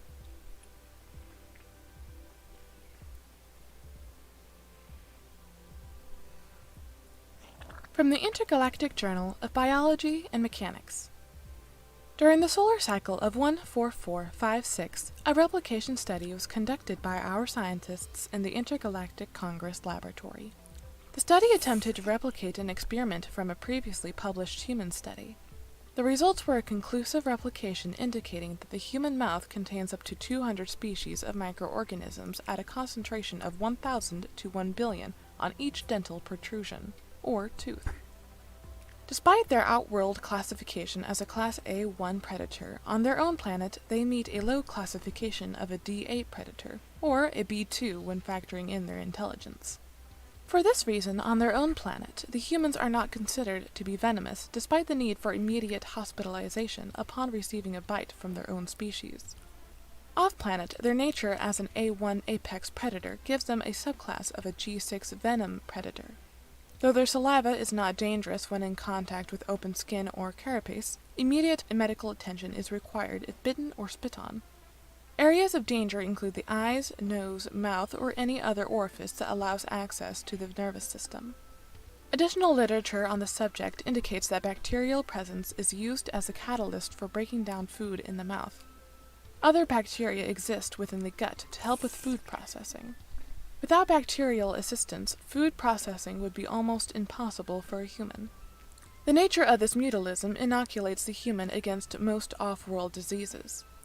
A cautionary note: species from the Gamma-4 sector are advised to keep clear of humans altogether as they are particularly susceptible to human venom. All non-human species are advised to avoid calling humans venomous, as it may be seen as an insult. Humans do not see themselves as a particular danger to others in this way. At any other time, Krill may have been worried about their present predicament, but after months of shenanigans with the humans, including almost dying more than once, the situation they were in now was almost laughable. Once again, human reckless stupidity had brought them to their knees before an angry group of Berg. Perhaps they would have made it out alive if the Australia? sass of the captain hadn't inadvertently offended the leader of the ship, an offense which punishment was immediate execution. On their knees, the humans were almost as tall as the Berg, though of course the Berg were octopeds, and would likely tower over the humans if they stood on their backmost set of legs. Ready yourself for your demise, human. The Berg commander clicked through his quadra-segment mouth, a sheen of base slime glittering over his body. The captain raised an eyebrow. Come on, I didn't mean it like that. In fact, ugly scorpion is a term of endearment on my planet. With a roar, the Berg commander scuttled closer, pincers clicking right in front of the human's face, shining points ominously close to his one remaining eye. The human blinked and leaned back in a very unsettled sort of way. Despite this, Krill still saw the reaction as understated. He had death literally 2 inches from his face, and he seemed more disturbed by the thing's segmented mouth than his own imminent doom. Dude, I would be too. Ready the weapons! The Berg called out. Beneath him, a light dusting of slime glistened in the low lighting. The entire ship smelled painfully sterile. Out of the corner of his eye, Krill could see the humans wincing as the smell assaulted their noses. I don't think you want to do that, the captain interjected as plasma rays were aimed towards his head. The Berg gave a clicking laugh. You are hardly in a place to be making threats. Oh, really? Krill had spent enough time with the humans to know when they were bluffing, and the captain was getting ready for a big whopper of a lie. Why he thought that would work mystified Krill, but he said nothing, content with watching the horror unfold from a distance. Do you even know what a human is? The man asked ominously. I said Australia. The commander laughed. I do not care. Well, you should, the human shot back. If you knew what we were capable of, you would run screaming from this place. And why is that? The creature asked in amusement. Because, if I chose to, I could snap these chains with my bare hands and throttle you with them. New Zealand? The creature laughed, but Krill kept silent. He sort of doubted that claim, but it honestly wouldn't surprise him if it was true. Then do it. If you can break the chains, then do it, and take your freedom. When nothing happened, the creature gave a chuckle, mandibles clicking in amusement. I'm going to enjoy this, and once you're dead, I'm going to take my time with the rest of your crew. I'm going to rip them to pieces, bit by bit, and sing along with their screams of agony. Mistake. Krill winced, shrinking back as he watched the human's eyes narrow in rage. The creature let off another clicking laugh, and then a terrible scream. Krill yelped in horror, unsure what was happening as a group of creatures rushed in to help their commander, who was on the ground underneath the captain's knees. The man's teeth had torn a piece of carapace from the creature's shoulder. As he was pulled away, saliva and slime coated his chin and neck. Where the saliva and slime made contact, steam fizzed into the air. The commander, once silent, was now crying out in pain, scratching at his torn carapace with terrified fervor. Steam blasted from the slime-producing pores under his carapace as the slightly acidic human saliva met the base slime of the creature. It burns! He screamed. The steam was fading away now, and the spot was beginning to turn red. Even the captain seemed surprised as the creature thrashed around on the floor, its pinkish flesh growing redder and redder by the moment. Whatever it was spreading. Even the captain looked slightly surprised as the creature thrashed before him. In acts of anger, the rest of the crew turned to face them, weapons leveled. They kept at a distance. Whatever the human had done, it couldn't reach them here. In an act of what must have been defiance or sheer dumb luck, one of the humans spit at the closest soldier. Whatever it was, it happened to be a pretty good shot, striking the creature in the face, who immediately reared back, roaring in pain as steam rolled off his carapace. Looking back down at the commander, the redness had spread under his other plates, which were even now beginning to wilt and blacken. Steam rose from his skin. The captain backed away in shock, eyes wide. One of the other humans had appropriated a plasma weapon from the thrashing commander and shot the chains loose, releasing the humans, who made a point of growling at anyone who got too close, retreating from the ship quickly. The virulent reaction of the saliva was enough of a concern that once the Intergalactic Assembly had caught wind, they demanded the humans be placed into quarantine as the ICDC examined the site. While conclusions were still being formed about what had happened, the running theory was that the slightly acidic nature of the human saliva had reacted with the basic nature of the protected slime, rendering it functionless as a protective agent. The bacteria were then able to slip in through the pores under the creature's armor and spread rapidly through its nervous system. It was unknown at this point why the bacteria had been so fast-acting, but it was theorized the structures of the human versus the Berg somehow accommodated the spread of bacterial infection. The eyes, requiring the basic slime to function, had had their functioning burned away and allowed infections to set straight into the brain. The Intergalactic Council ruled the incident self-defense and mitigated other charges as the human had not known what the reaction would be.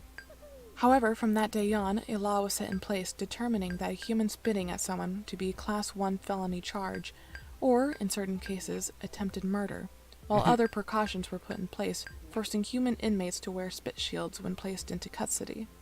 Despite themselves, the humans found the entire thing funny. Never had they assumed another species would consider them venomous. It was only bacteria, after all, and venom and bacteria aren't the same thing. Thank you for watching and making it through to the end of the video. That's my favorite episode. Like, have we ever thought about the fact that to other alien species, because of all the bacteria in our spit, that it would be considered venomous? Or poisonous, or what have you. I gotta use the bathroom. I'll be right back.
Oh, it does actually AFK kick you after a little bit, okay.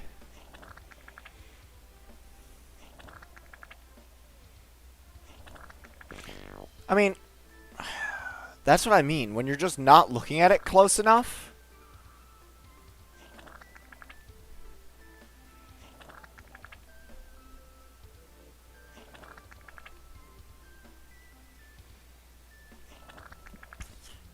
Alright, excuse me.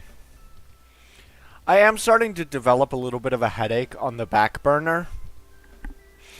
And I've got YouTube and some other stuff I want to watch that I've been meaning to watch for like a week now. So I think I'm going to end stream here for the night. I will be back tomorrow.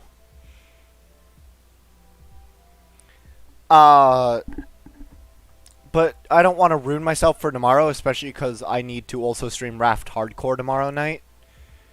So if I'm going to be doing a bunch of Loomian Legacy in the morning and then Raft Hardcore at night, I want to have the energy for that.